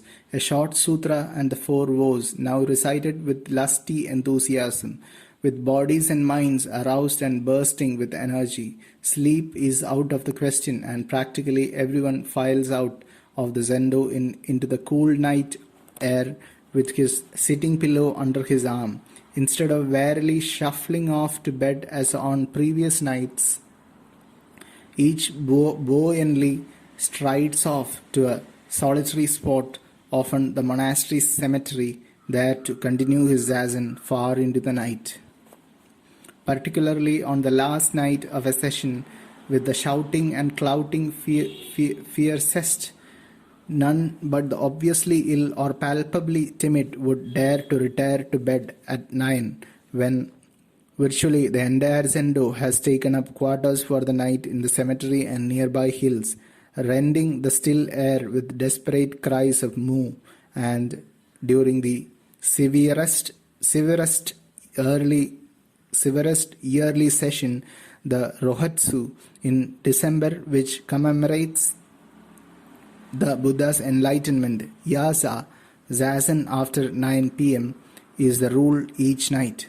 The last day of session, especially if it has been preceded by all-night zazen, tends to become anticlimactic. The Roshi therefore admonishes everyone that this is the most critical day of all, and that to relax now, when the mind has reached its peak of concentration, is in effect to throw away 6 days of solid effort. On this 7th day, the Kyosaku and its companion yelling are dispensed with, as though the Godo were saying, "I can do no more, it is now entirely up to you." And after or because of 6 days of periodic bedlam, this day of silent yet dynamic zazen is frequently the most rewarding. Before the formal close of a session, the Roshi, addressing everyone, will say in effect, "A sincere effort at session is never wasted, even though it does not terminate in enlightenment. Getting Kensho can be compared to a person's hitting the bullseye on the 100th shot. Who can say that the 99 misses are unrelated to the final success? Some have come to enlightenment even during the drinking of tea, which ends the session, and others on the train going home. So remain attentive at all times. Concentrate unremittingly on your koan, if that is your practice, or if you are doing shikantessa, perform every task single-mindedly. Don't fritter away the joriki you have accumulated during session in vain. Empty talk, but conserve and strengthen it through all your daily tasks. In some monasteries and temples, a special ceremony is held in the presence of all participants to permit those who have attained Kensho to express their gratitude to the Roshi and the head monks. The session formally ends with the chanting of the Hanya Shingyo and the 4 vows. Afterward, all join once more in drinking tea and eating cake to thank the Roshi and the head monks, as well as each other for the aid and support received during the session. In spite of the spectacular use of the Kyosaku, the wild scrambling before Dokusan, and the exciting exchanges which often occur in Dokusan itself, the real drama of a session lies not in these displays but in zazen, in the solitary search into the vast hidden world of one's own mind, in the lonely trek through winding canyons of shame and fear, across deserts of ecstatic visions and tormenting phantasms, around volcanoes of oozing ego, and through jungles of folly and delusion, in a ceaseless struggle to gain that oneness and emptiness of body and mind, which ultimately lead to the lightning and thunder discovery that the universe and oneself are not remote and apart, but an intimate, palpitating whole. Whether Satori follows or not, one cannot seriously participate in a session and not return home chastened in heart, strengthened in mind, and with a startlingly fresh vision of an old familiar world. The central theme of session is sustained self-effort, For in the last analysis one is liberated not by his fellows, not by the Roshi, not even by the Buddha, and certainly not by any supernatural being, but by one's own unfaltering, indefatigable exertions. That most of the Westerners whose enlightenment experiences follow are Americans is no accident. In Zen's emphasis on self-reliance, in its clear awareness of the dangers of intellectualism, in its empirical appeal to personal experience and not philosophic speculation as the means of verifying ultimate truth, in its pragmatic concern with mind and suffering, and in its direct practical methods for body-mind emancipation, Americans find much that is congenial to their native temperament, their historical conditioning, and their particular Weltan Shaun. At a time when things are in the saddle and riding mankind as never before, when the tensions of fear, anxiety, and estrangement are devastating the minds of modern men, the fact that ordinary people through Satori can discover meaning and joy in life, as well as a sense of their own uniqueness and solidarity with all mankind, surely spells hope for men everywhere.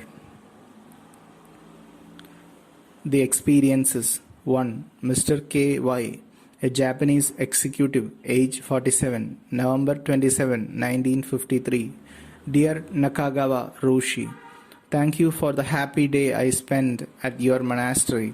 You remember the discussion which arose about self-realization centering around that American. At that time, I hardly imagined that in a few days I would be reporting to you my own experience.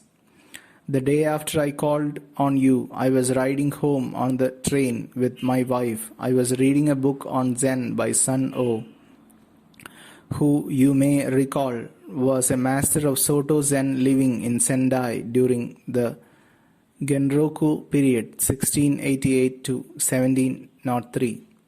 As the train was nearing Ofuna station, I ran across this line. I came to realize clearly that mind is no other than mountains and rivers and the great wide earth, the sun and the moon and the stars.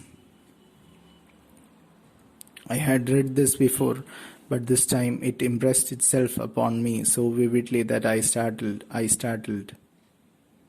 I said to myself, after 7 or 8 years of Zazen, I have finally perceived the essence of this statement, and couldn't suppress the tears that began to well up. Somewhat ashamed to find myself crying among the crowd, I averted my face and dabbed at my eyes with my handkerchief. Meanwhile, the train had arrived at Kamakura station, and my wife and I got off. On the way home, I said to her, in my present exhilarated frame of mind, I could rise to the greatest heights. Laughingly, she replied, then where would I be? All the while, I kept repeating that quotation to myself.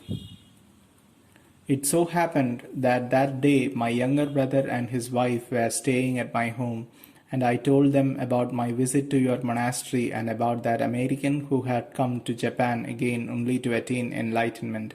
In short, I told them all the stories you had told me, and it was after 11:30 before I went to bed. At midnight I abruptly awakened. At first my mind was foggy, then suddenly that quotation flashed into my consciousness. I came to realize clearly that mind is no other than mountains, rivers, and the great wide earth, the sun and the moon and the stars. And I repeated it. Then all at once I was struck as though by lightning, and the next instant heaven and earth crumbled and disappeared. Instantaneously, like surging waves, a tremendous delight welled up in me, a veritable hurricane of delight, as I laughed loudly and wildly. Ha ha ha, ha ha ha. There's no reasoning here, no reasoning at all. Ha ha ha. The empty sky split in two, then opened its enormous mouth and began to laugh uproariously. Ha ha ha. Later, one of the members of my family told me that my laughter had sounded inhuman.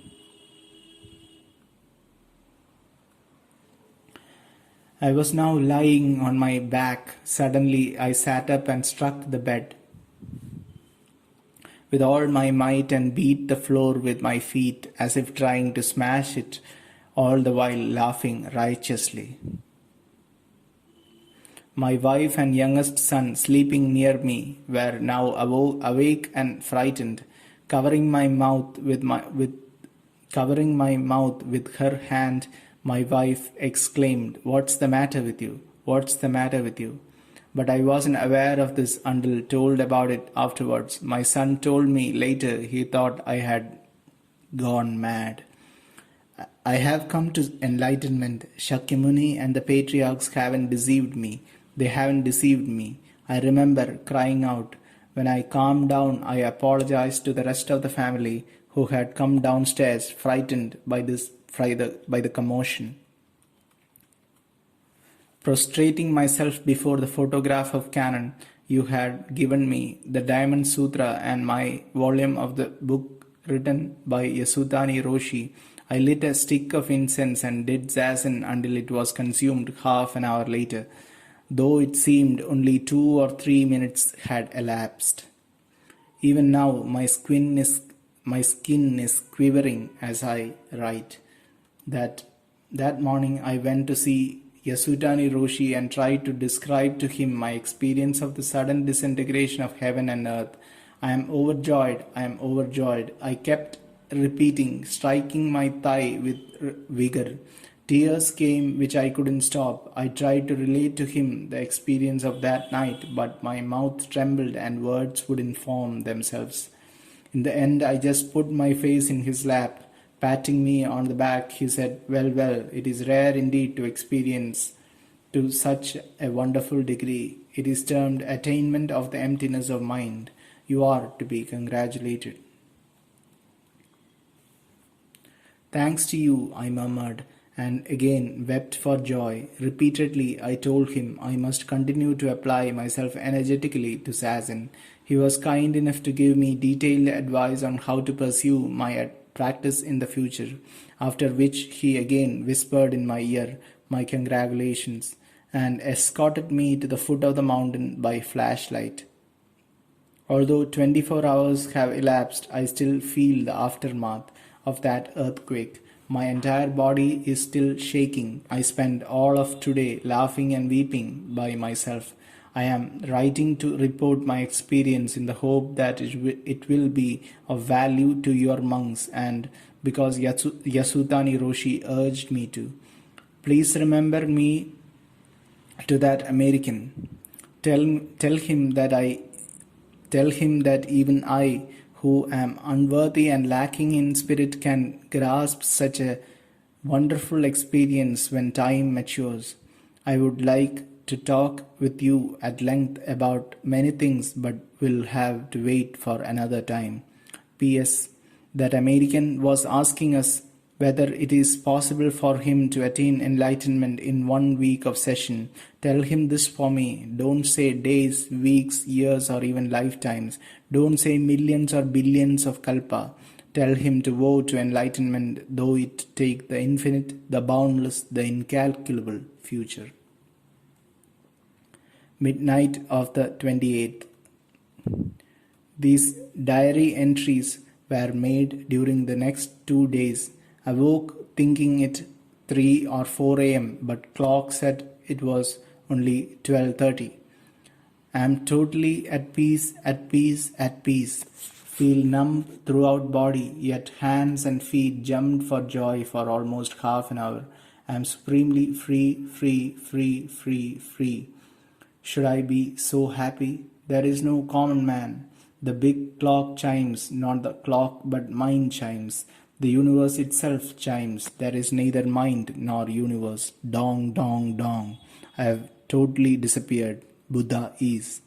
Transcending the law of cause and effect, controlled by the law of cause and effect, such thoughts have gone from my mind. Oh, you are.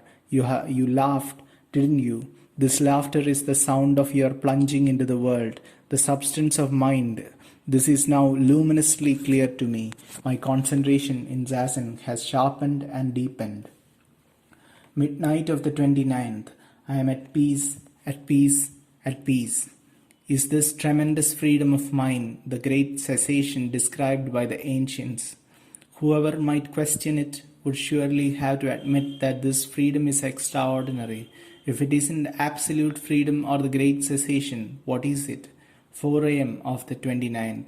Ding dong, the clock chimed.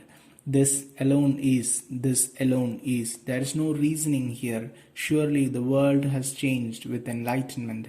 But in what way? The ancients said the enlightened mind is comparable to a fish swimming. That's exactly how it is. There is no stagnation. I feel no hindrance. Everything flows smoothly, freely. Everything goes naturally. This limitless freedom is beyond all expression. What a wonderful world. Dogen, the great teacher of Buddhism, said Zen is the wide, all-encompassing gate of compassion. I am grateful, so grateful. 2. Mr. P.K., an American ex-businessman, age 46. Diary extracts. New York, April 1, 1953. Belly aching all week. Doc says ulcers are getting worse. Allergies kicking up too. Can't sleep without drugs. So miserable. Wish I had the guts to end it all. April 20, 1953. Attended SS Zen lecture today. As usual, could make little sense of it. Why do I go on with these lectures? Can I even get Satori listening to philosophic explanations of Prajna and Karuna? And why A isn't A and all the rest of that? What the hell is Satori anyway? Even after 4 of S's books and dozens of his lectures, still don't know. I must be awfully stupid, but I know this Zen philosophy isn't ridding me of my pain and restlessness and that damn nothing feeling. Only last week a close friend complained, "You are forever spouting Zen philosophy, but you have hardly become more serene or considerate since you have begun studying it. If anything, it's made you supercilious and condescending." June 1, 1953. Talked with K about Zen and Japan until 2 this morning. Like S, he's Japanese and has practiced Zen, but they have little else in common. But before meeting K, I imagined that people with Satori all functioned like S. Now I see Satori is not so simple. It apparently has many facets and levels. Why am I hung up on Satori? Pelted K all night with, "If I go to Japan to train in Zen, can you assure me I'll be able to find some new meaning in life? Will I absolutely get rid of my ulcers and allergies and sleeplessness? My 2 years of attending Zen lectures in New York have neither mitigated my constant frustration nor, if I am to believe my friends, lessened my intellectual conceit." K kept repeating, "Zen's not philosophy, it's a healthy way to live. If you really want to learn Buddhism in Japan and not just talk about it, your whole life will be transformed. It won't be easy, but you can rely on this. Once you enter upon the Buddha's way with sincerity and zeal, bodhisattvas will spring up everywhere to help you. But you must have courage and faith, and you must make up your mind to realize the liberating power of your Buddha nature, no matter how much pain and sacrifice it entails. This is the transfusion of courage I have needed." September 3, 1953. Quit business, sold apartment furniture and car. Friends' unanimous judgment. You're mad throwing up 10,000 a year for pie in the sky. Maybe. Or maybe they're the mad ones, piling up possessions and ulcers and heart disease. I suspect some of them may even envy me. If I didn't need to, I wouldn't be doing it. Of this I'm positive, but I am frightened a little. Hope it's true about life at 40. Bought ticket for Japan. Tokyo, October 6, 1953. How the features and mood of Japan have changed in 7 years. The ghastly rubble and despairing faces have virtually disappeared. Good to be back this time as a seeker instead of a carpetbagger with the occupation. Wonder what really brought me back? Was it the dignity of the Japanese, their patient endurance in the face of their untold sufferings that I marveled at?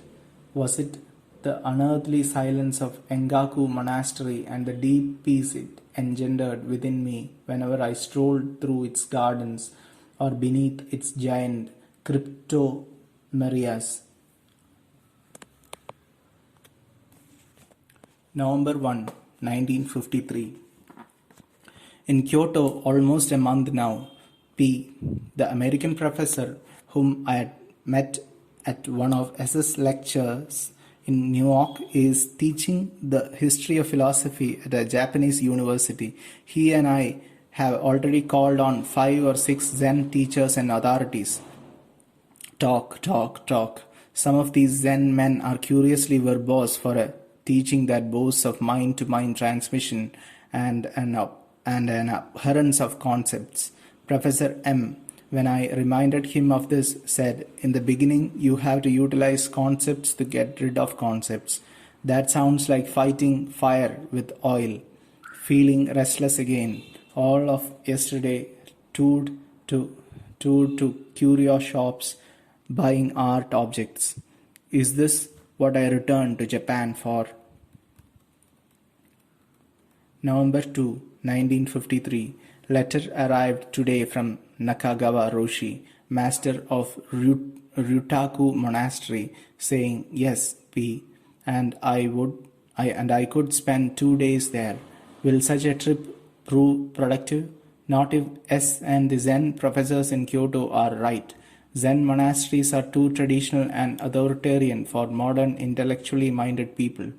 Anyway, it will be a novel experience to converse with a Roshi in English and may turn out a pleasant holiday." P's wife piled us up with heavy blankets and lots of American groceries. Her Japanese friend says Zen monasteries are notoriously cold and austere. What does one do in a monastery anyway? November 3, 1953. Arrived at monastery at dusk. During 6.5 hour train trip, P and I busied ourselves framing questions to test the Roshi's philosophical knowledge of Zen.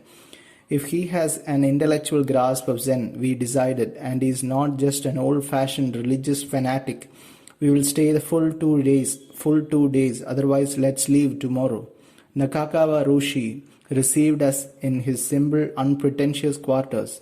How young-looking he is, so unlike the bearded patriarch of our imaginings, and so cordial and affable. He personally made us hot-whipped green tea, delicious and soothing, and even joked with us in surprisingly good English. "Your long train journey must have tired you. Would you like to lie down and rest?" "No, we are a little tired, but if you don't mind, we have prepared a number of questions on Zen we would like to ask you. If you don't care to rest, the attendant will take you to the main hall where you can sit and meditate until I dispose of some urgent business. Afterwards, we can talk if you like." "But we have never meditated in our lives. We wouldn't know how to sit cross-legged." "You may sit any way you like, but you must not talk. The monk attendant will provide you with sitting cushions and show you where to sit. He will call you when I can see you again." Sat, no, wriggled wordlessly for 2 miserable hours in dark hall next to P. Concentration impossible. Thoughts chasing each other like a pack of monkeys. Excruciating pain in legs, back and neck. Desperately wanting to quit.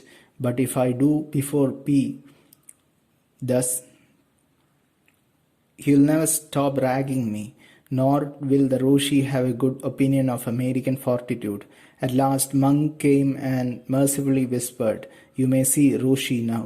Looked at watch. 9:30. Hobbled into the Roshi's room to be greeted with his inscrutable smile and a large bowl of rice with pickles.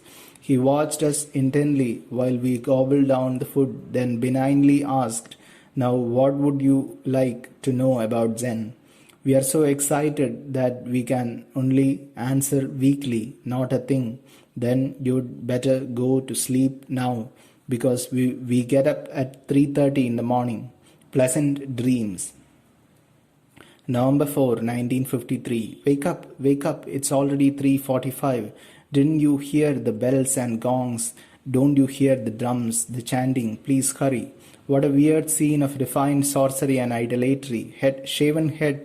Shaven-headed black-robed monks sitting motionlessly chanting mystic gibberish to the accompaniment of a huge wooden tom-tom emitting otherworldly sounds, while the Roshi, like some elegantly gowned witch doctor, is making magic passes and prostrating himself again and again before an altar bristling with idols and images. Is this the Zen of Tanka, who tossed a Buddha statue into the fire? Is this the Zen of Rinzai, who shouted, "You must kill the Buddha"? The Kyoto teachers and S were right after all. After breakfast, the Roshi led us on an inspection tour of the monastery, set within a horseshoe of rolling hills in the quivering silence of a cultivated forest of pine, cedar, and bamboo, and graced by an exquisite lotus pond, a veritable Japanese Shangri-La. And what a view of Mount Fuji, the majestic sentinel in the sky! If only he doesn't mar it all by insisting we bow down before those images in the halls. Oh, my prophetic soul, he's brought us into the founder's room, and is lighting incense and fervently prostrating himself before a weird statue of Hakuin. You too may light incense and pay your respects to Hakuin. P looks at me and I at him. Then he explodes. The old Chinese Zen masters burned or spit on Buddha statues. Why do you bow down before them? The Roshi looks grave but not angry. If you want to spit, you spit. I prefer to bow. We don't spit, but neither do we bow. November 6, 1953. P left for Kyoto today, and the Roshi invited me to stay on. For all his religious fanaticism and unphilosophical mind, he is a warm, regular guy and I like him. No use fooling myself though. It's going to be rough getting up at 3:30 in the cold, living on a diet of mainly rice and trying to meditate cross-legged. Can I do it? Do I want to? Still, there is something about all this that's deeply satisfying. Anyway, I'm glad he invited me to stay and I have accepted. November 8, 1953. Roshi says I can meditate by myself in founder's room instead of in the cold zendo.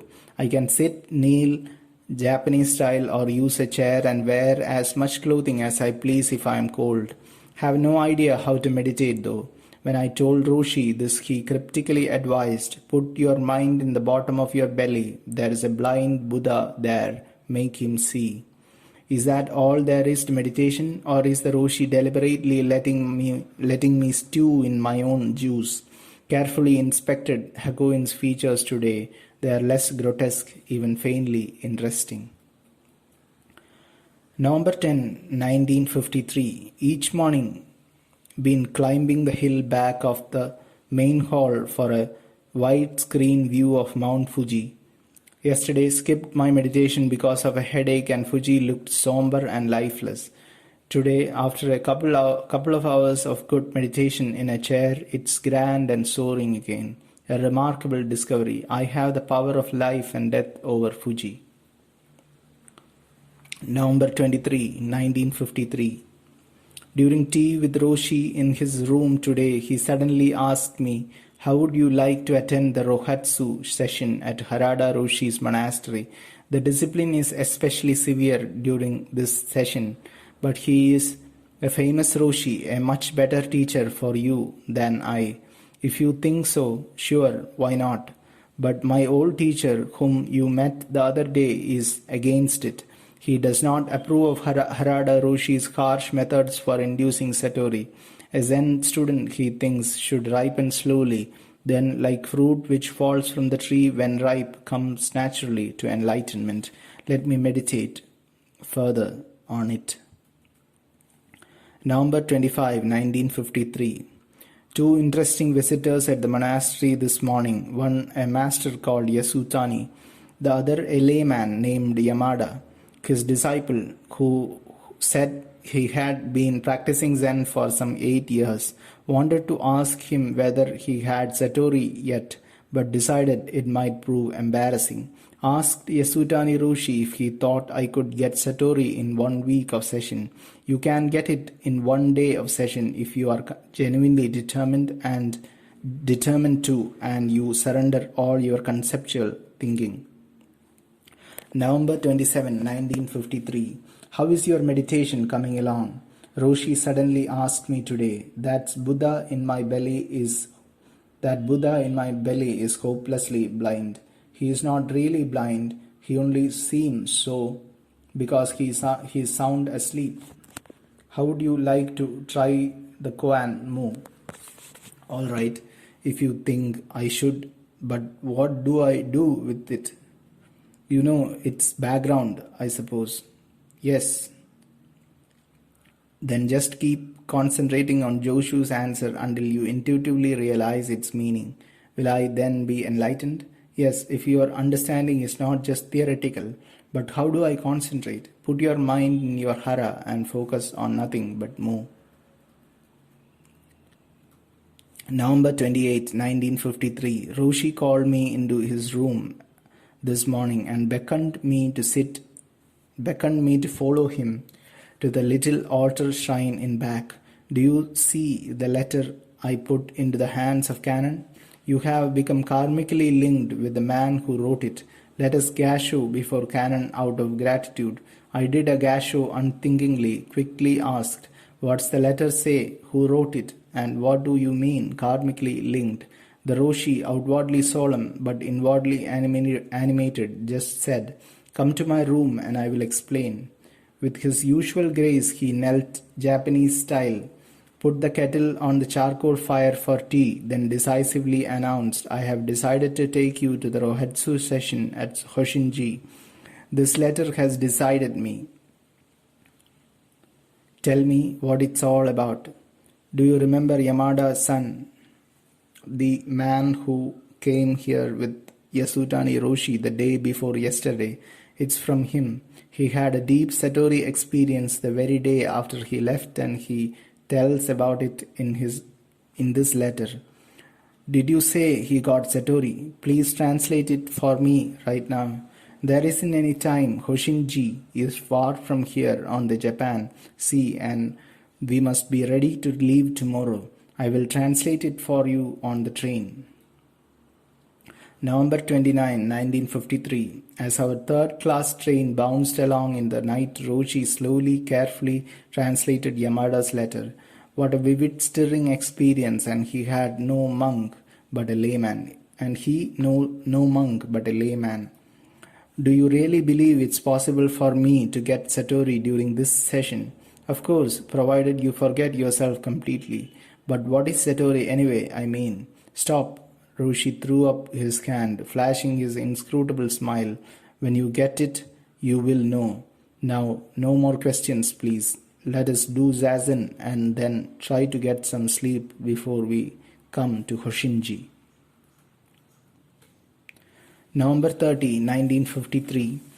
Arrived hungry and exhausted at Hoshinji in late afternoon. Skies leaden, air cold and damp, but Harada Roshi was cordial and warm, greeting me with outstretched hands. Later he introduced me to the assistant Roshi and 4 head monks. Though somewhat reticent, they glow with a strong inner flame. Roshi and I retired to the small room we are to share.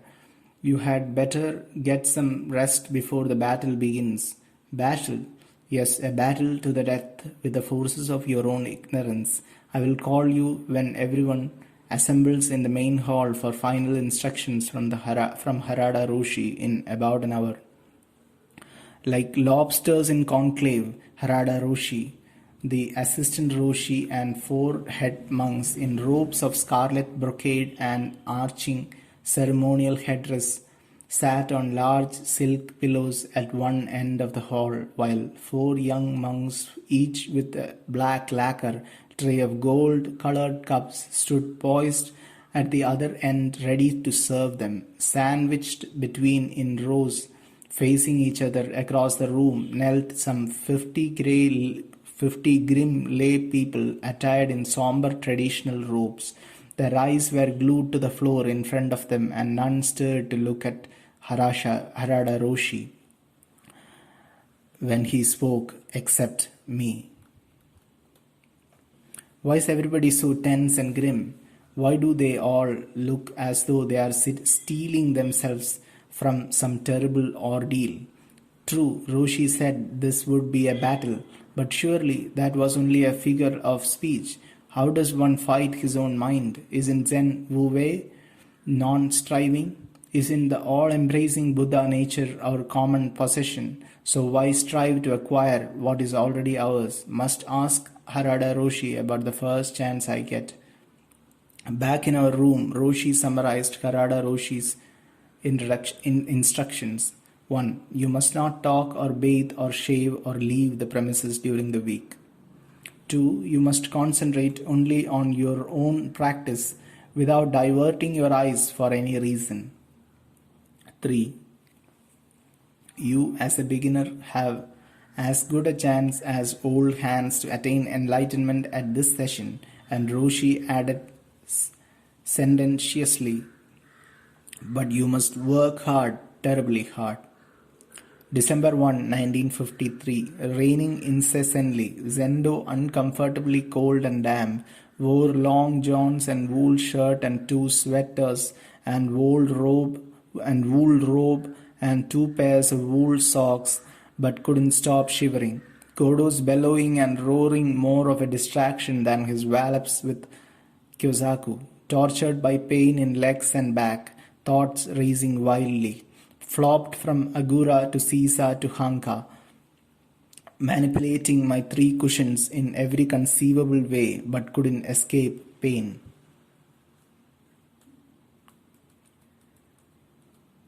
At my first Dokusan, Harada Roshi drew a circle with a dot in the center. This dot is you and the circle is the cosmos. Actually, you embrace the whole cosmos, but because you see yourself as this dot, an isolated fragment, you don't experience the universe as inseparable from yourself. You must break out of your self-imprisonment. You must forget philosophy and everything else. You must put your mind in your hara and breathe only mu in and out. The center of the universe is the pit of your belly. Mu is a sword which enables you to cut through your thoughts into the realm that is the source of all thoughts and feelings. But Mu is not only a means to enlightenment, it is enlightenment itself. Self-realization is not a matter of step-by-step progress, but the result of a leap. Until your mind is pure, you cannot make this leap. What do you mean by pure, empty of all thoughts? But why is it necessary to struggle for enlightenment if we already have the enlightened Buddha nature? Can you show me this enlightened nature of yours? Well, no, I can't, but the sutras say we have it, don't they? The sutras are not your experience, they are Shakyamuni Buddhas. If you realize your Buddha mind, you will be a Buddha yourself. December 2, 1953. At 5 a.m., Dokusan told Harada Roshi, the pain in my legs was agonizing. I can't go on. Do you want a chair? He looked at me tauntingly. No, I won't use a chair even if my legs drop off. Good. With that spirit, you are bound to become enlightened. Terrific whack by the Kyosaku just when my concentration was beginning to gel and I fell apart. Damn that Godo. Straighten your back. Sit firmly. Center your energy in your hara. He yells. But how the devil do I put my energy into my hara? When I try, my back is stabbed with pain. Must ask Harada Roshi about this. Throughout the burning of one stick of incense, my thoughts have been entwined in the mochi pictures I saw at the Daitoku-ji exhibition last month.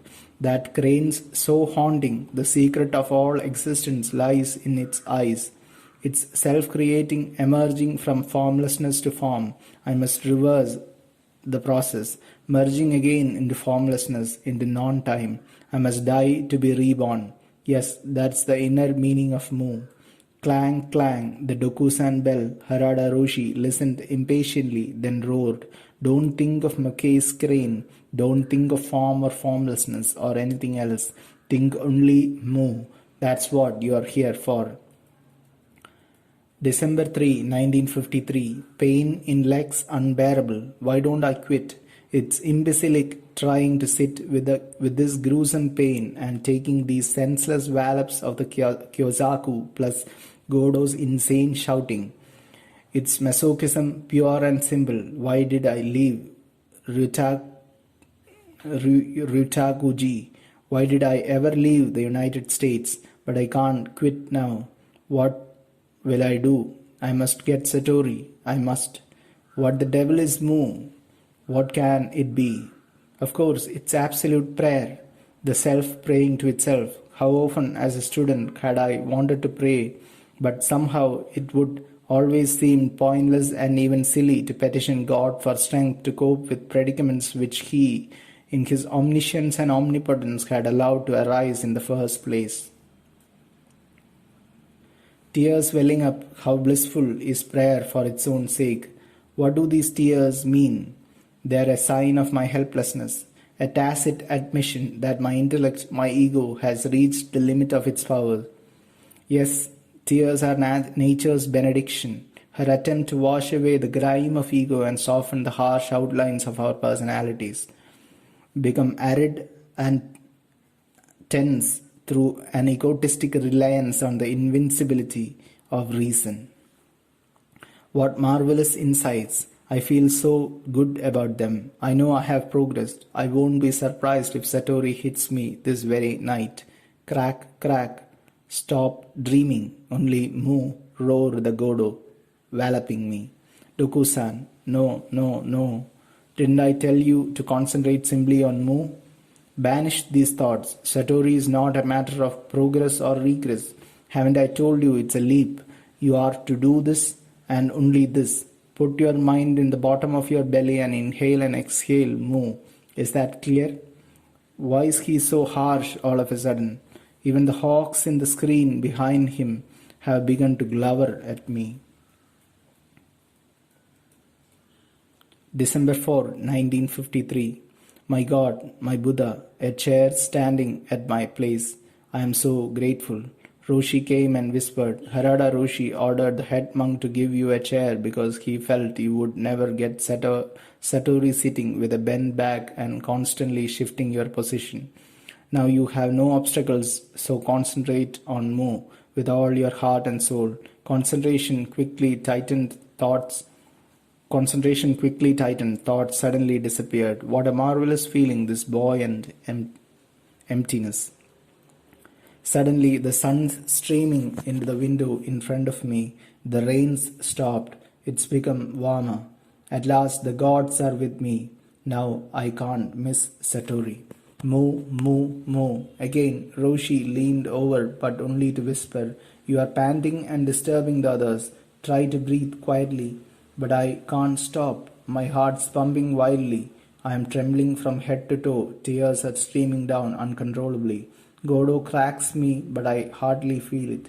He whacks my neighbor, and I suddenly think, why is he so mean? He is hurting him. More tears. Godo returns and clouds me again and again, shouting, Empty your mind of every single thought. Become like a baby again. Just moo, moo, right from your guts. Crack, crack, crack. Abruptly, I lose control of my body and, still conscious, crumble into a heap. Roshi and Godo pick me up, carry me to my room and put me to bed. I am still panting and trembling. Roshi anxiously peers into my face, asks, You are all right? You all right? You want a doctor? No, I'm alright, I guess. This ever happened to you before? No, never. I congratulate you. Why? Have I got Satori? No, but I congratulate you just the same. Roshi brings me a jug of tea. I drink 5 cups. No sooner does he leave than all at once I feel my arms and legs and trunk seized by an invisible force and locked in a huge vice which slowly begins closing. Spasms of torment like bolts of electricity shoot through me and I writhe in agony. I feel as though I am being made to atone for my own and all mankind's sins. Am I dying or becoming enlightened? Sweat streaming from every pore, and I have to change my underclothing twice. At last, I fall into a deep sleep. I woke to find a bowl of rice and soup and beans next to my sleeping mat, ate ravenously, dressed, entered the zendo. Never in my life have I felt so light, opened, and transparent, so thoroughly cleansed and scoured. During Kinhin, didn't walk but bobbled like a cork on water. Couldn't resist looking out at the trees and flowers, vivid, dazzling, palpitating with life. The wind soughing through the trees was the loveliest of music. How deliciously fragrant the fumes of incense. Later at Dokusan, Harada Roshi said, "Your trembling came because you are beginning to throw off your delusions. It is a good sign, but don't pause for self-congratulation. Concentrate harder, yet on Mu." December 5, 1953. I am still aglow. Satori will hit me any moment now. I know it. I feel it in my marrow. Won't my Zen friends in the United States be envious when I write I have Satori? Don't think of Satori, you fool. Think only of Mu. Yes, Mu, Mu, Mu. Damn it, I've lost it. My excitement about Satori has triggered off hundreds of thoughts which leave me dispirited. It's no use. Satori is beyond me. December 6, 1953. Body tired this morning, but mind sharp and clear. Moved in monastery garden all night, sans sleep, miserably cold. Stayed up only because at the Kusan Harada Roshi had chided. You'll never get Satori unless you develop the strength and determination to do zazen all night. So some of the sitters have been up every single night in zazen. Around midnight, prostrated myself before statue of Buddha in main hall and desperately prayed, "O God, O Buddha, please grant me Satori and I'll be humble, even bowing willingly before you." But nothing happened, no Satori. Now I see the old fox was hoaxing me, probably trying to pry me loose from my attachment to sleep. Shouting and clouting by Godo and his assistants getting fiercer and fiercer, the din and tumult of the last 3 nights beyond belief. All but a handful of the 50-odd sitters have been bellowing moo continuously during the last half hour, while the head monks lambasted them, yelling, "Voice moo from the bottom of your belly, not from the top of your lungs." And later the shrill mooing throughout the night in the cemetery and hills, like that of cattle being readied for slaughter. I'll bet it kept the whole countryside awake. This walloping doesn't enliven me one bit. Godo must have clouted me 15 minutes straight last night, but it produced only a sore back and bitter thoughts. Why hadn't I grabbed his stick and given him a dose of his own medicine? Wonder what would have happened if I had. At Dokusan told Harada Roshi, "The trouble is I can't forget myself. I am always aware of myself as subject confronting Mu as object. I focus my mind on Mu, and when I can hang on to it, I think, good, now you have got it, don't let go. Then I tell myself, no, you mustn't think good. You must think only Mu. So I clench my hands, bear down with every nerve and muscle, and eventually something clicks. I know I have reached a deeper level of consciousness because no longer am I aware of inside or out, front or back, accelerated. I think now I am getting close to Satori. Even thoughts vanished. Satori will hit me any moment. But then I realize I can't be close to Satori so long as I am still thinking of Satori. So discouraged, my hold on Moo loosens and Moo's gone again. Then I have this problem.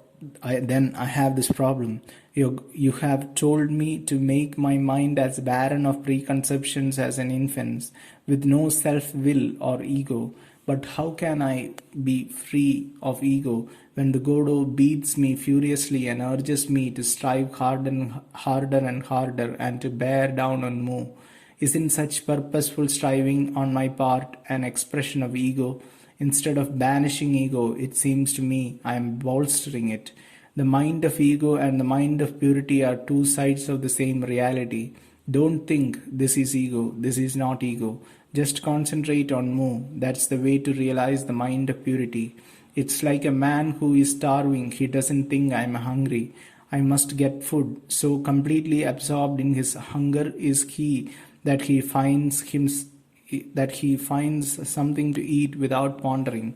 If you self-consciously think, I want Satori, I must get Satori, you will never get it. But when from the bottom of your heart you have a deep yearning for self-realization, Satori will come. If absorbing yourself wholly in Mu, you concentrate your mind and strength in your Hara. Mu must occupy your entire mind, resounding in your Hara. Don't try to anticipate Satori. It comes unexpectedly. When your mind is emptied of every thought and image, anything can enlighten it. The human voice, the call of a bird. But you must have stronger faith. You must believe you have the capacity to realize your true nature. And you must believe that what I am telling you is true and will lead to what you seek. Dokusan, with the old lines always a shot in the arm, so once again charged in the Mu, quickly exhausted my energies and got struck, not by Satori, but by a barrage of thoughts. I am stymied.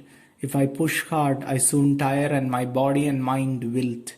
But if I don't dig in, Kodo whacks me or else yanks me off my seat and shoves me into Dokuzan. When I appear before Harada Roshi, he asks, why do you come when you can't show me Mu? Or else he bawls me out for my half-heartedness. Are they trying to drive my thoughts out of my mind or to drive me out of my mind? They are deliberately trying to create an artificial neurosis. Why don't I quit? Crash, bang, the whole Zendo is shaking. What's happened? Shouldn't have, but turned my head to see. The old lion has just broken the longest Kyozaku in the Zendo across the back of Monju's shrine. You're all lazy, he yells. You have within your grasp the most precious experience in the world. Yet you sit dreaming. Wake up and throw your lives into the struggle. Otherwise, Satori will elude you forever. What strength of spirit, what power in the frail 5'3", 84-year-old body. December 7, 1953. Too exhausted to sit up with the others last night, might just as well have, though their raucous mooing throughout the night kept me awake anyway. Roshi says this last day is crucial and not to weaken, but my do-or-die spirit's gone. The race is over, and I am just and also ran. Watched, chagrined and envious, as the three winners marched around the Zendo, bowed down before Harada Roshi, the assistant Roshi, and the head monks to show their reverence and gratitude. One of the fortunate had sat next to me. He had been struck repeatedly and had blubbered all of yesterday and today. Evidently, he had been crying from sheer joy when all along I imagined he was in pain. December 8, 1953. together with Nakakawa Roshi, had tea with Harada Roshi after session.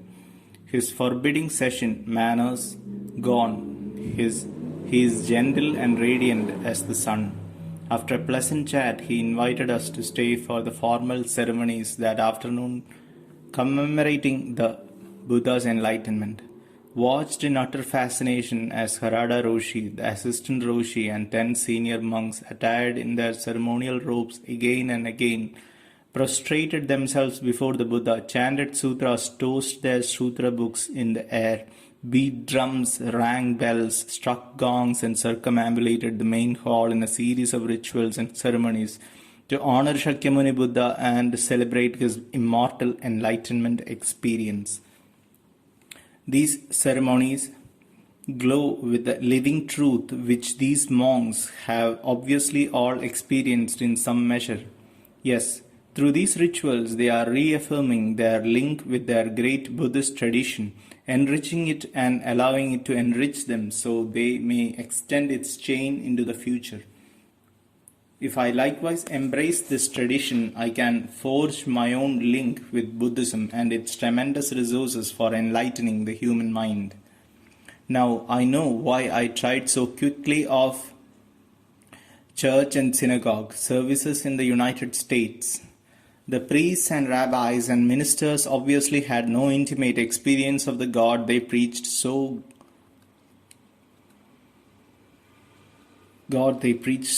glibly about. That's why their sermons and ceremonies were stale and lifeless. January 9, 1954, back in Kyoto, tired, half frozen and sore, but inwardly alive. January 20, 1954, good to return to Rutaku-ji. In Kyoto, P and I merely talked Zen with each other and with the professors. Here I practice it.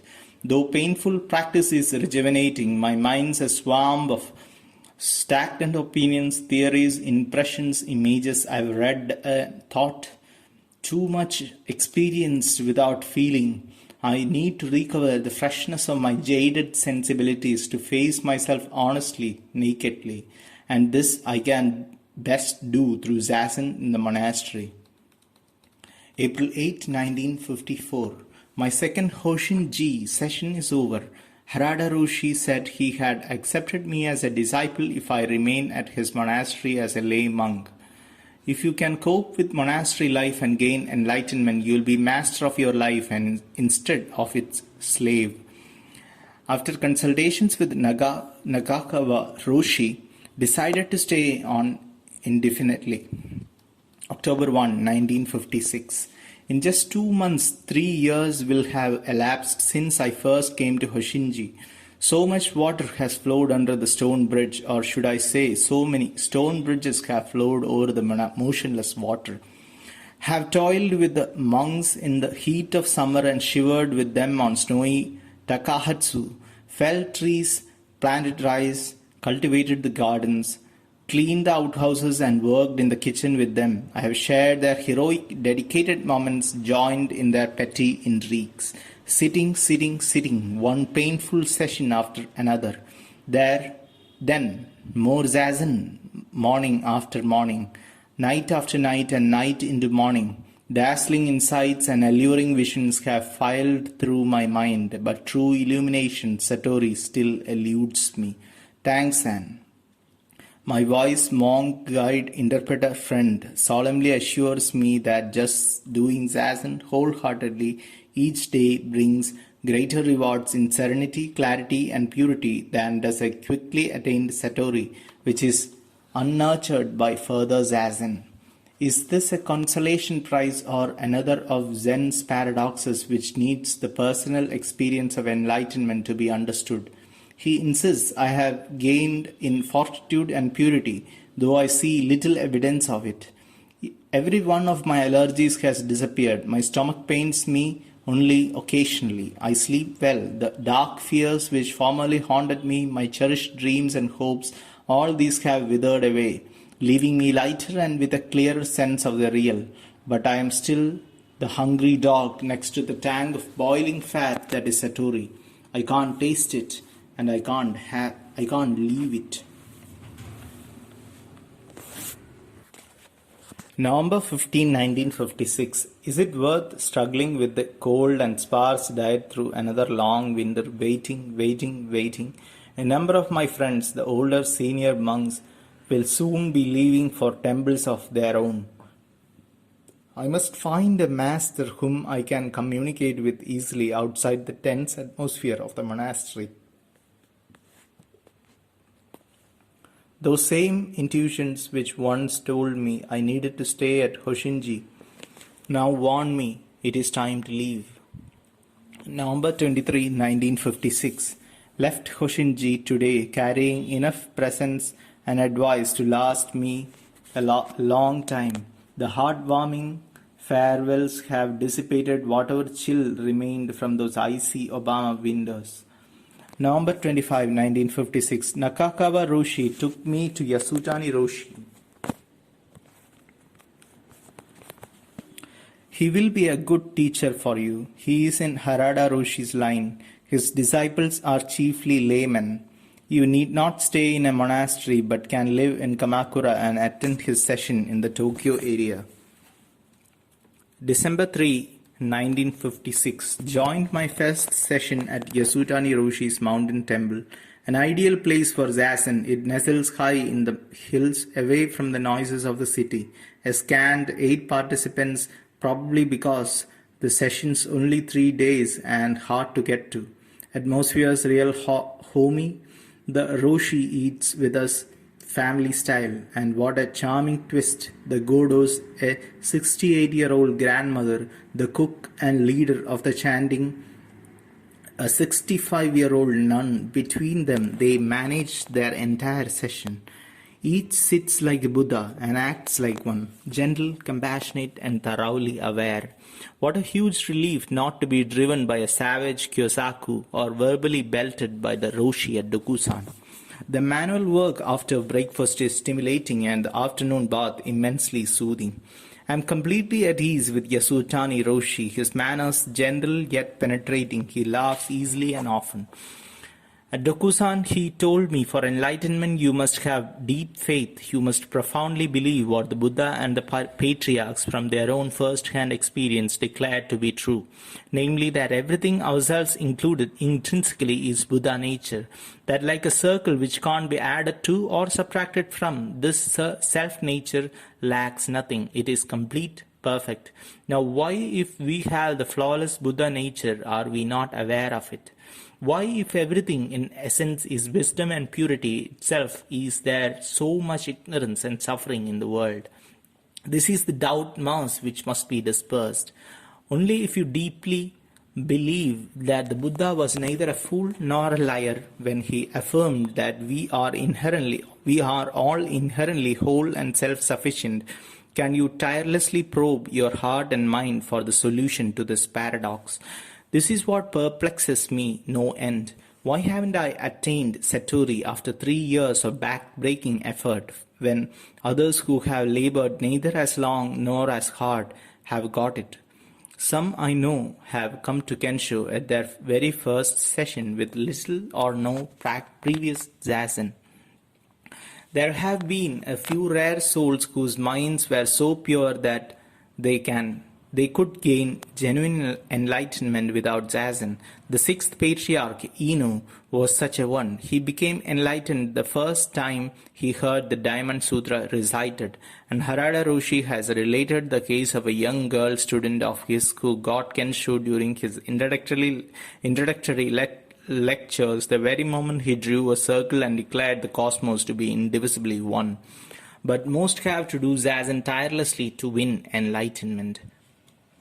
Now don't feel anxious about Satori, for such anxiety can be a real hindrance. When you enter the world of enlightenment, you take with you, so to speak, the results of all your efforts, and this determines the quality of the Satori. Hence your Satori will be wider and deeper by reason of the zazen you have done. In most cases, a Kensho quickly attained is shallow. Do zazen with zeal, and Satori will take care of itself. Another time he instructed me, Zen Buddhism is based on the highest teachings of Shakyamuni Buddha. In India, the very birthplace of the Buddha, Zen has practically ceased to exist, and as far as we know, it is virtually extinct in China, where it was brought from India by Bodhidharma. Only in Japan does it still live, though it's declining steadily. Today, there are probably no more than 10 true masters in all Japan. This unique teaching must not be lost, it must be transmitted to the West. Great minds in the United States and Europe have interested themselves in Buddhism because it appeals not only to the heart but to the intellect as well. Buddhism is an eminently rational religion. Zen, from your own experience, is not easy, but its rewards are in proportion to its difficulties. Remember, Bodhidharma had to suffer hardship after hardship, and both Isai and Dogen, who brought Zen to Japan from China, had to overcome countless obstacles. Everything valuable has a high price. It is your destiny to carry Zen to the West. Don't quail or quit in spite of the pain and hardships. July 27, 1958. August 1 is my D-Day, the start of a one-week summer session, my 20th with Yasutani Roshi. Sat 2 sessions this month, one at Yasutani Roshi's temple and one at Rutaku-ji, besides day and night zazen in my own room, all in preparation for this big push. My mind has a rare clarity and incisiveness. I will break through. For the first time, I am truly convinced I can. August 1, 1958. Sessions underway. Quickly, my concentration became strongly pitched. Boring into mu, thinking only mu, breathing mu. August 3, 1958. First 2 days passed quickly, uneventfully. August 4, 1958. Reached a white heat today.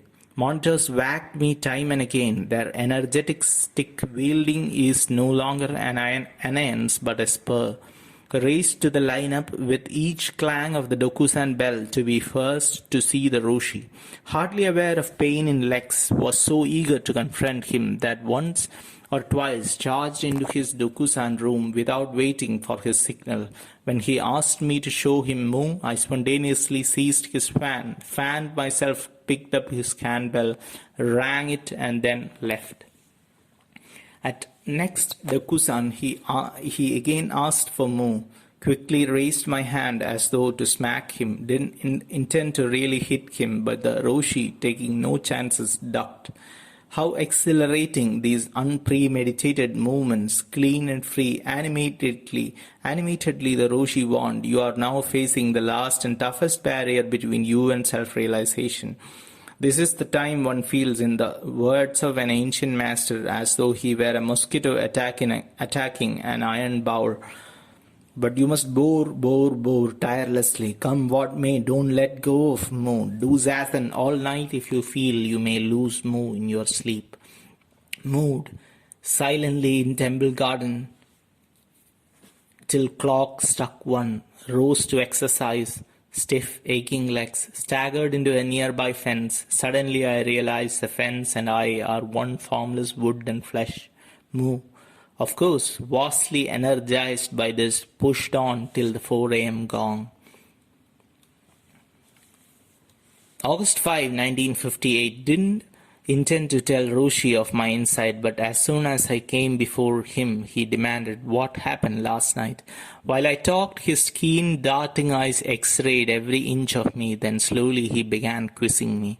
Where do you see Mu? How do you see Mu? When do you see Mu? How old is Mu? What is the color of Mu? What is the sound of Mu? How much does Mu weigh?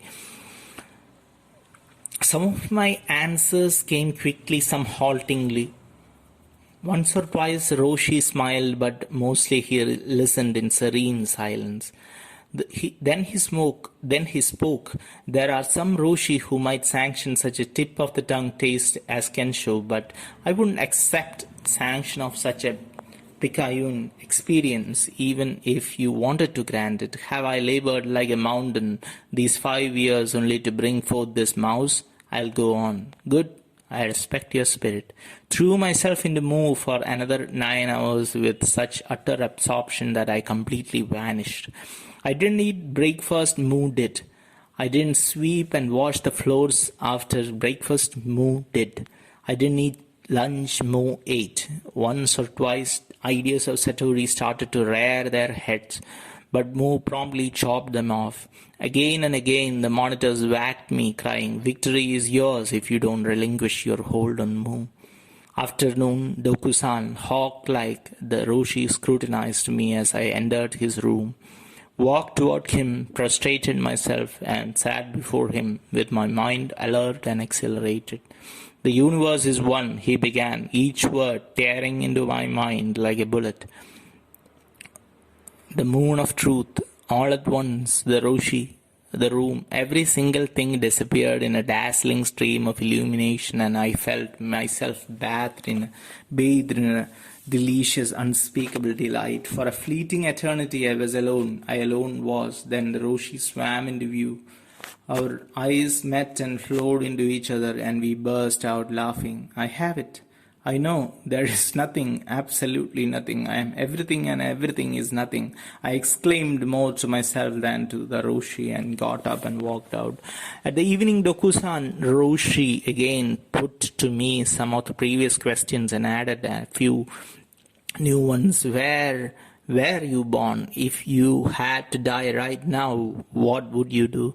This time my answers obviously pleased him, for he smiled frequently, but I didn't care, for now I knew. "Although your realization is clear," Roshi explained, "you can expand and deepen it infinitely. There are degrees of Kensho. Take two people gazing at a cow, one standing at a distance, the other nearby. The distant one says, 'I know it's a cow, but I am not sure of its color.' The other says unequivocally, 'I know it's a brown cow.' Henceforth your approach to koans will be different," the Roshi said, and he explained my future mode of practice. Returned to the main hall, as I slipped back into my place, Grandmother Yamaguchi, our part-time Godo, tiptoed over to me and with eyes aglow whispered, "Wonderful, isn't it? I'm so happy for you." I resumed my zazen, laughing, sobbing, and muttering to myself, "It was before me all the time, yet it took me 5 years to see it." A line Tangen-san had once quoted me rang in my ears. Sometimes even in the driest coal one can find water. August 9, 1958. Feel free as a fish swimming in an ocean of cool, clear water after being stuck in a tank of glue, and so grateful. Grateful for everything that has happened to me. Grateful to everyone who encouraged and sustained me in spite of my immature personality and stubborn nature. But mostly I am grateful for my human body, for the privilege as a human being to know this joy like no other. 3. Mr. Katie, a Japanese garden designer, age 32. Although I was born into a family of the Soto Zen sect, I was 28 before I formally started Zazen. What led me to take this step was the fear of death when I began to spit blood after contracting tuberculosis and uncertainties which had begun to plague me about life itself. I did not experience monastery life, but I did attend session a number of times until I came to self-realization and it was confirmed by the master. During this period, I did Zazen with a group and took Dokusan under Taji Roshi every Sunday. How well I remember my first session. It was at a temple called Nipponji in Nokogiri-yama, Chiba Prefecture, and the master was Harada Roshi. The first day I recall I was tense. The second day I could no longer taste the meals. I had much pain in my legs and could make neither head nor tail of the Roshi's tea-show. Sometimes I was downright bored. On top of this, the session regulations were strict and the general atmosphere cold and oppressive. Then I began to feel rebellious. Zazen must be a kind of hypnosis. I will find out if the techniques of this religion really lead to truth. I told myself and dropped the idea of returning home. For 3 days I was obliged to attend the general lectures on Zazen, as they were compulsory for all beginners. Following this, I appeared voluntarily before the master for Dokusan. Facing him, I felt that I was confronting an iron wall, but I was fascinated by the unique quality of his voice, which sounded very much like my late grandfather's. I went to Dokusan several times just to listen to that voice and look at his unusual face. At these times, I keenly felt his strong character and personality, his confidence in his own teaching, his dignity, his overwhelming forcefulness, and by comparison, I felt insignificant and hollow. If through being deceived I can reach his level of development, I won't mind the deception, I concluded, and decided to sit faithfully as he instructed. The fourth and fifth days passed. The pain in my legs persisted, but my mind had now become more stable, even though I was experiencing visions of one kind and another. Gradually, I began to feel enthusiastic about sitting. Came the sixth day. In the anteroom, where I was kneeling, awaiting my turn to go to Dokusan, I had a small joyful experience. Just in front of my knees, I saw a large post and the leg of a small table overlapping. At that moment, I felt the post to be the Roshi and the small leg to be myself. Suddenly, this insight came to me. The post, as a post, is occupying all of heaven and earth, and the leg of the table, as the leg of a table, is doing the same. The Roshi as Roshi and I as I fill the entire cosmos. Is there emptiness anywhere? With that, I laughed heartily from the bottom of my belly. Briskly entering the Roshi's room at Dokusan, I presented him my experience. What is the value of such a blank insight? Don't dream, he said brusquely, and dismissed me. Though it may have been a hallucination, the joy of that moment has never left me. Therefore, thereafter, whenever I came before the Roshi, I wasn't afraid of him. After this first session at Nipponji, I attended one session 3 years later at Hoshinji, but I was unsuccessful in attaining enlightenment. One night during the summer of that year, while single-mindedly devoting myself to the practice of my koan, Mu, I experienced a state in which I felt as though I were looking at the vast, utterly transparent sky, and the next moment was able to penetrate the world of Mu with an awareness that was clear and sharp. At once I went to see Taji Roshi and asked him to receive me in Dokusan. He confirmed my realization after I had made prompt reply to "How old is Canon?" Cut the word "mu" into 3 and other tests, whereupon he instructed me as follows. There is a tremendous difference between shallow and deep realization, and these different levels are depicted in the 10 ox herding pictures. The depth of your enlightenment is no greater than that shown in the third picture, namely that of seeing the ox. In other words, you have only caught a glimpse of the realm beyond the manifestation of form. Your enlightenment is such that you can easily lose sight of it if you become lazy and forego further practice. Furthermore, though you have attained enlightenment, you remain the same old you. Nothing has been added. You have become no grander. But if you continue with Zazen, you will reach the point of grasping the ox, that is, the fourth stage. Right now, you do not, so to speak, own your realization. Beyond the stage of grasping the ox is the stage of taming it, followed by riding it, which is a state of awareness in which enlightenment and ego are seen as one and the same.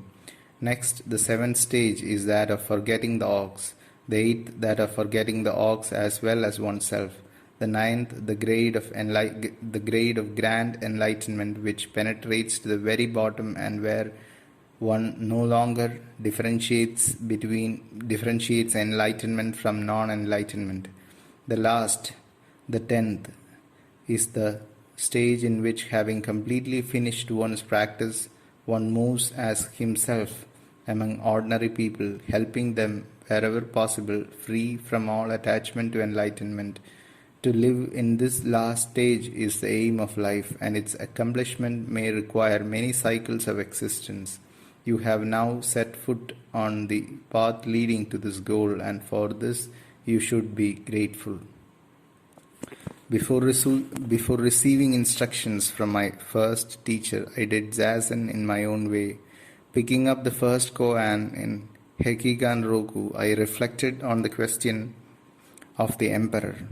What is the highest truth of the holy doctrine? And then Bodhidharma's answer, Kakunen Musho, boundless expanse and nothing that can be called holy. But I couldn't understand this. Still, reminding myself of a Japanese proverb, if you read a book 100 times, you are bound to come to understand it.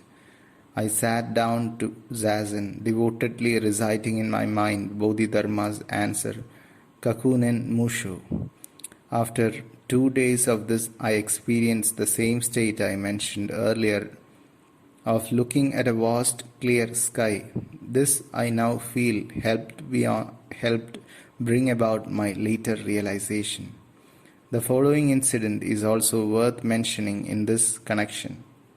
As a Japanese-style fencing champion in my school days, I competed against 5 students in the intercollegiate matches.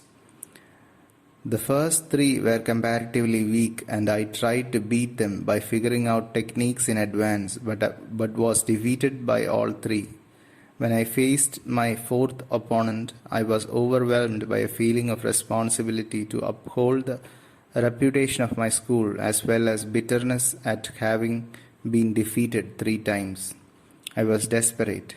Without thinking, I instinctively leapt at my adversary and then returned to my place, not knowing whether I had won or lost.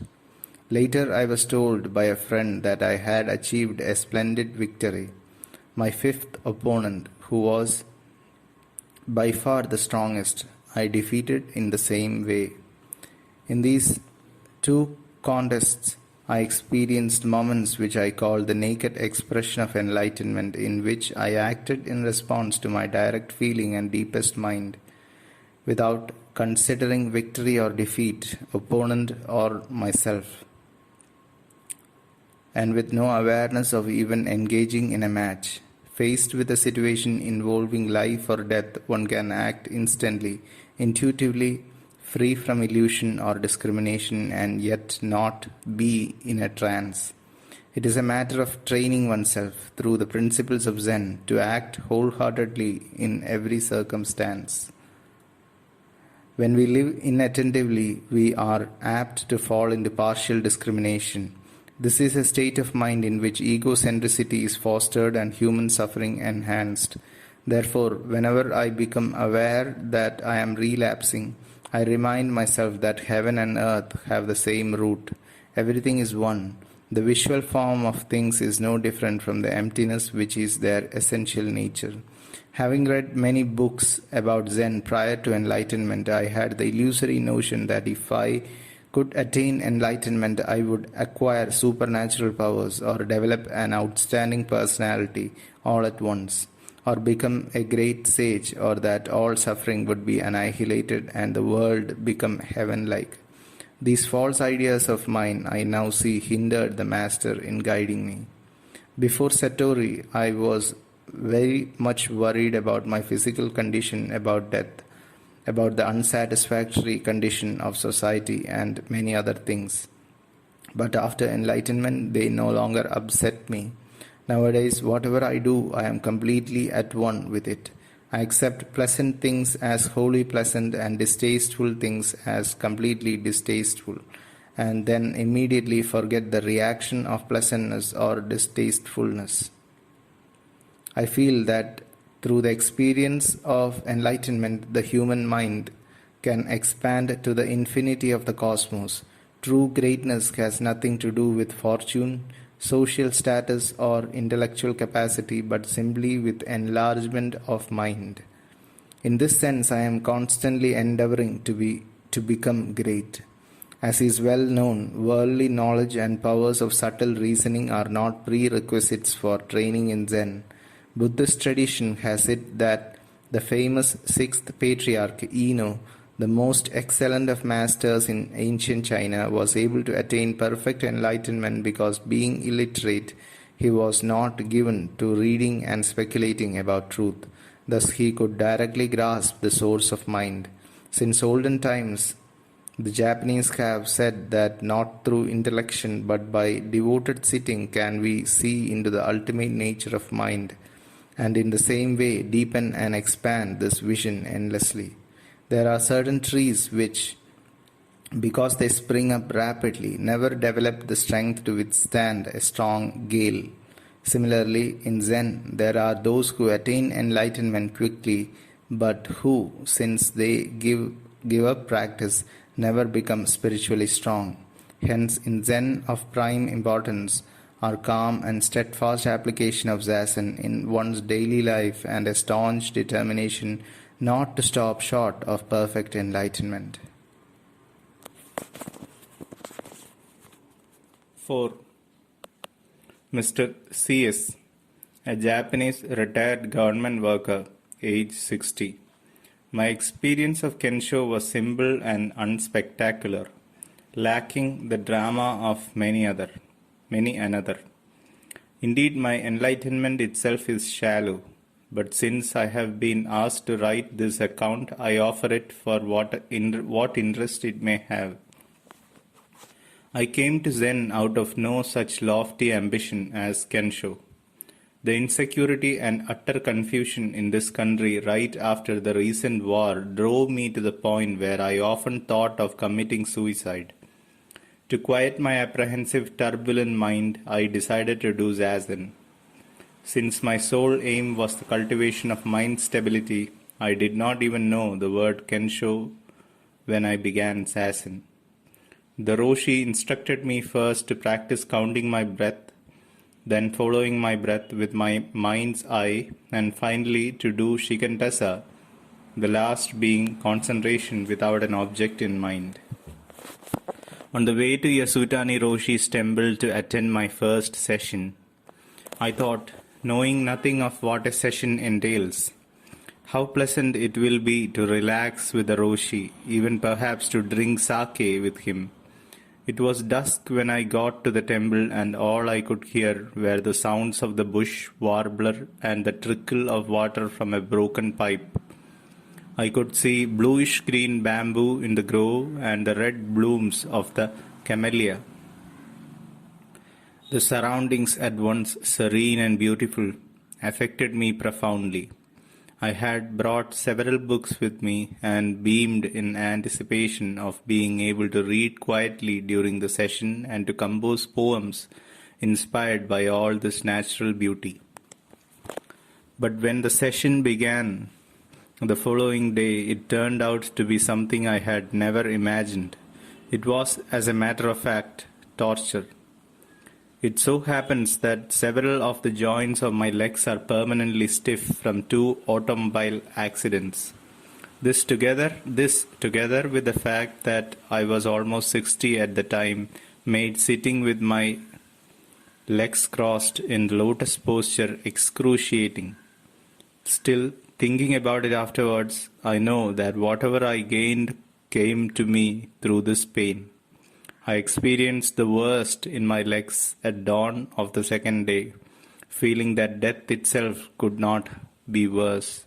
I told myself, all this pain comes from Zazen, and you cannot escape it if you wish. But if you were dying and in agony, you would be unable to escape the suffering. So bear this pain in the same spirit and die if need be. I fought this torment with every ounce of strength. Gradually, I felt the pain in my legs less and less as the session progressed and my mind began to expand until imperceptibly it reached a sublime state. I couldn't say whether I was unconscious of my existence or conscious of my non-existence.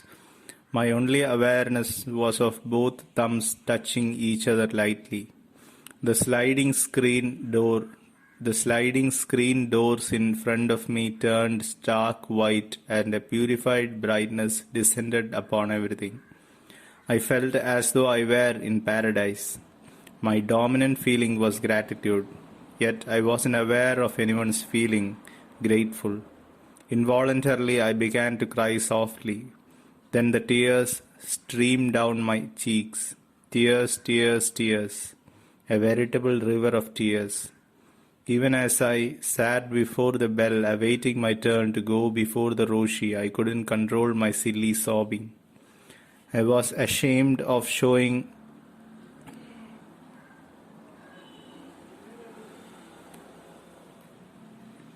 a tear-stained face to the Roshi, believing that tears were no part of Zazen, and after a strong effort managed to control the weeping. After the session, I mentioned this crying episode to the Roshi. He told me that while I hadn't yet reached the point of Kensho, nevertheless I had attained to a significant degree of ego attrition, of which this crying was an indication. This I was happy to hear, and on that note ended my first session. With this experience, I knew I had established the basis for transforming my life. It is often said that Zen is not theory but practice. The truth of this was unmistakably brought home to me. Sitting in solitude like a mountain, this alone is required. With this first session, there grew within me a resolve to cultivate and deepen what I had barely tasted in order to acquire the equanimity so essential to cope with the confusions of this troubled world. By practicing Zazen, according to the Roshi's instructions, my powers of concentration steadily grew stronger, and each day became a day of thanks. In my home, there were no quarrels, and I was cheerful as I walked to the office each morning. I was content with my life, which could be called serene and peaceful. Yet from time to time I was troubled by the question, what is the purpose of human life? I knew that without Kensho I could never establish the inner certainty I now lacked. Shigantasa. I began Zazen with counting my breaths, then I followed them with my mind's eye, and after that the Roshi assigned me Shigantasa, the purest kind of Zazen. Generally speaking, through a koan one can get Kensho more quickly than through Shigantasa, where a gradual ripening of the mind takes place. The Roshi had often encouraged me with these words. Instead of trying to get Kensho forcibly through a koan, sit patiently while natural ripening takes place.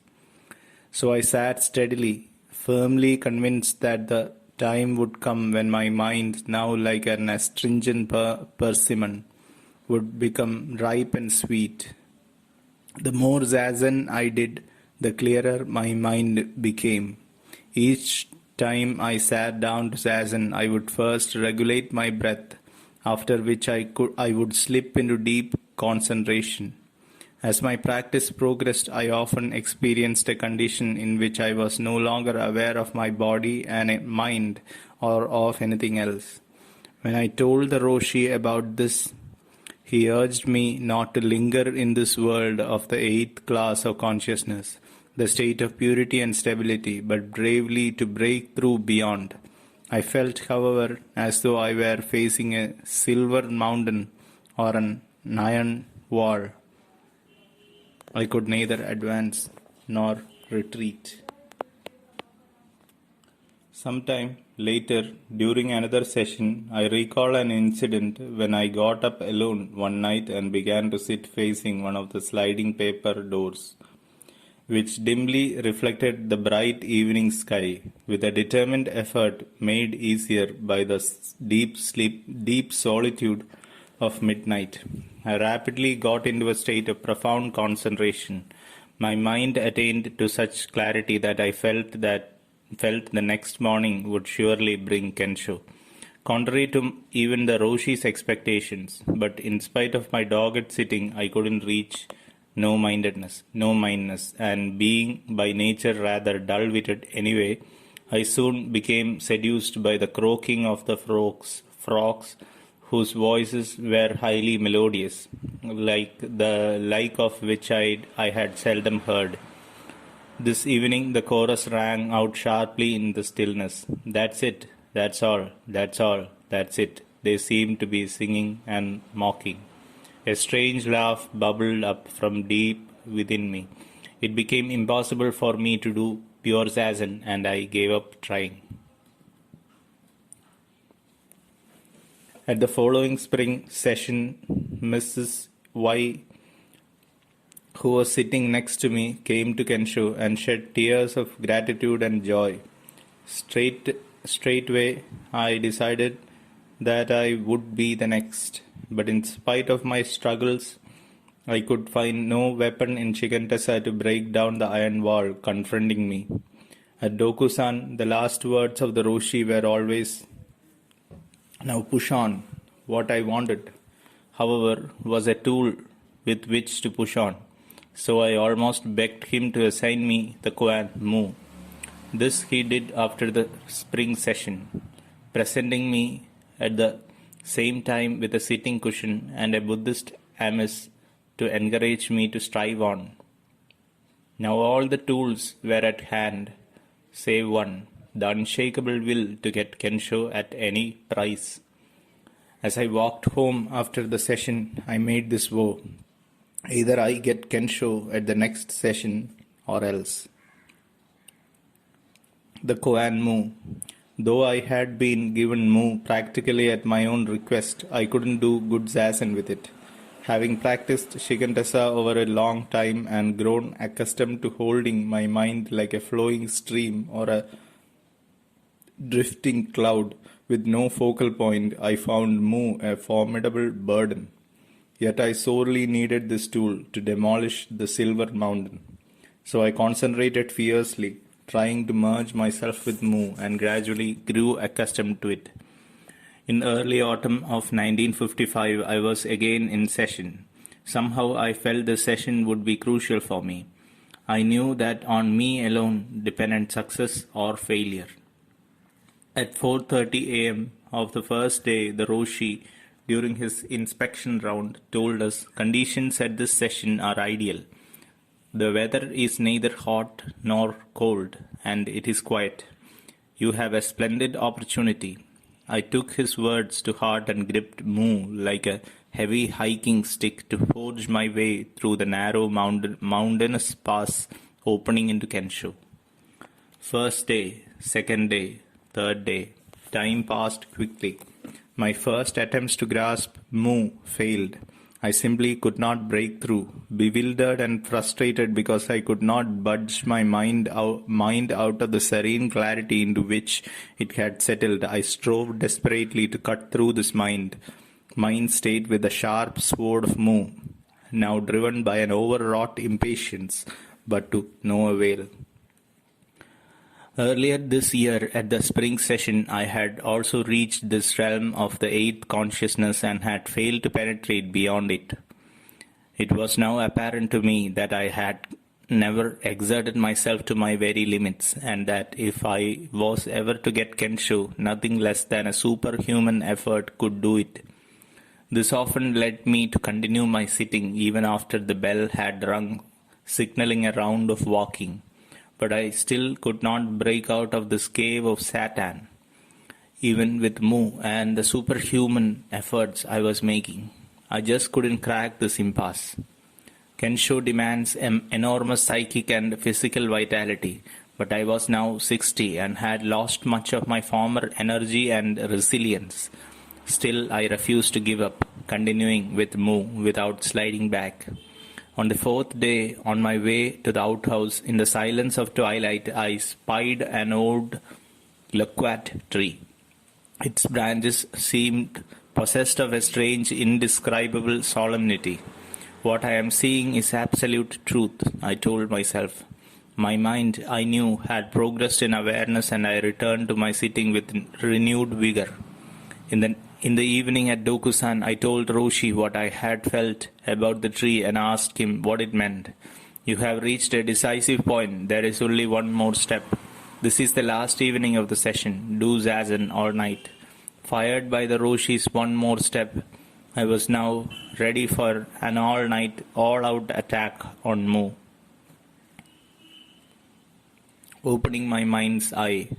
Customarily, all lights are put out at 9 pm. But this night, with the Roshi's permission, I kept one small light burning. Mr. M, the senior monitor, joined me in my sitting, and with his spiritual strength added to mine, I felt vastly stronger. Centering my energy in my hara, I began to feel exhilarated. Intently, I watched the still shadow of my chin and head until I lost awareness of them in a deepening concentration. As the evening wore on, the pain in my legs became so grueling that even changing from full to half lotus did not lessen it. My only way of overcoming it was to pour all my energy into single-minded concentration on Mu, even with the fiercest concentration to the point of panting. Mu, Mu, Mu. There was nothing I could do to free myself of the excruciating pain except to shift my posture a little. Abruptly, the pains disappeared. There's only Mu. Each and everything is Mu. Oh, it's this, I exclaimed, reeling in astonishment, my mind a total emptiness. Tingling, tingling, a bell's ringing. How cool and refreshing. It impels me to rise and move about. All is freshness and purity itself. Every single object is dancing vividly, inviting me to look. Every single thing occupies its natural place and breathes quietly. I notice zinnias in a vase on the altar, an offering to Monju, the Bodhisattva of infinite wisdom. They are indescribably beautiful.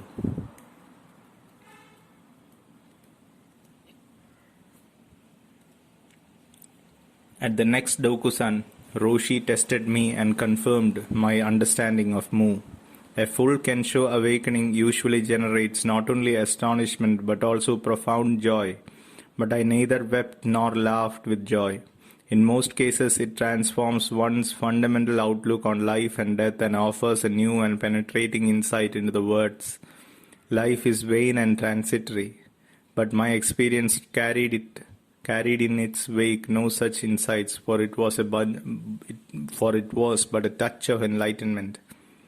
I was born in September 1895, and so in September 1955 was just 60 years old. In Japan, the 60th birthday is celebrated as the day of rebirth. I am happy that the opening of my mind's eye this very month coincided with the first steps of my new second life. 8 years have passed since I first began Zazen. It is said in Japan that it takes 8 years for the persimmon tree to bear fruit. In the manner, my efforts have borne fruit, but the flavor is for others to judge.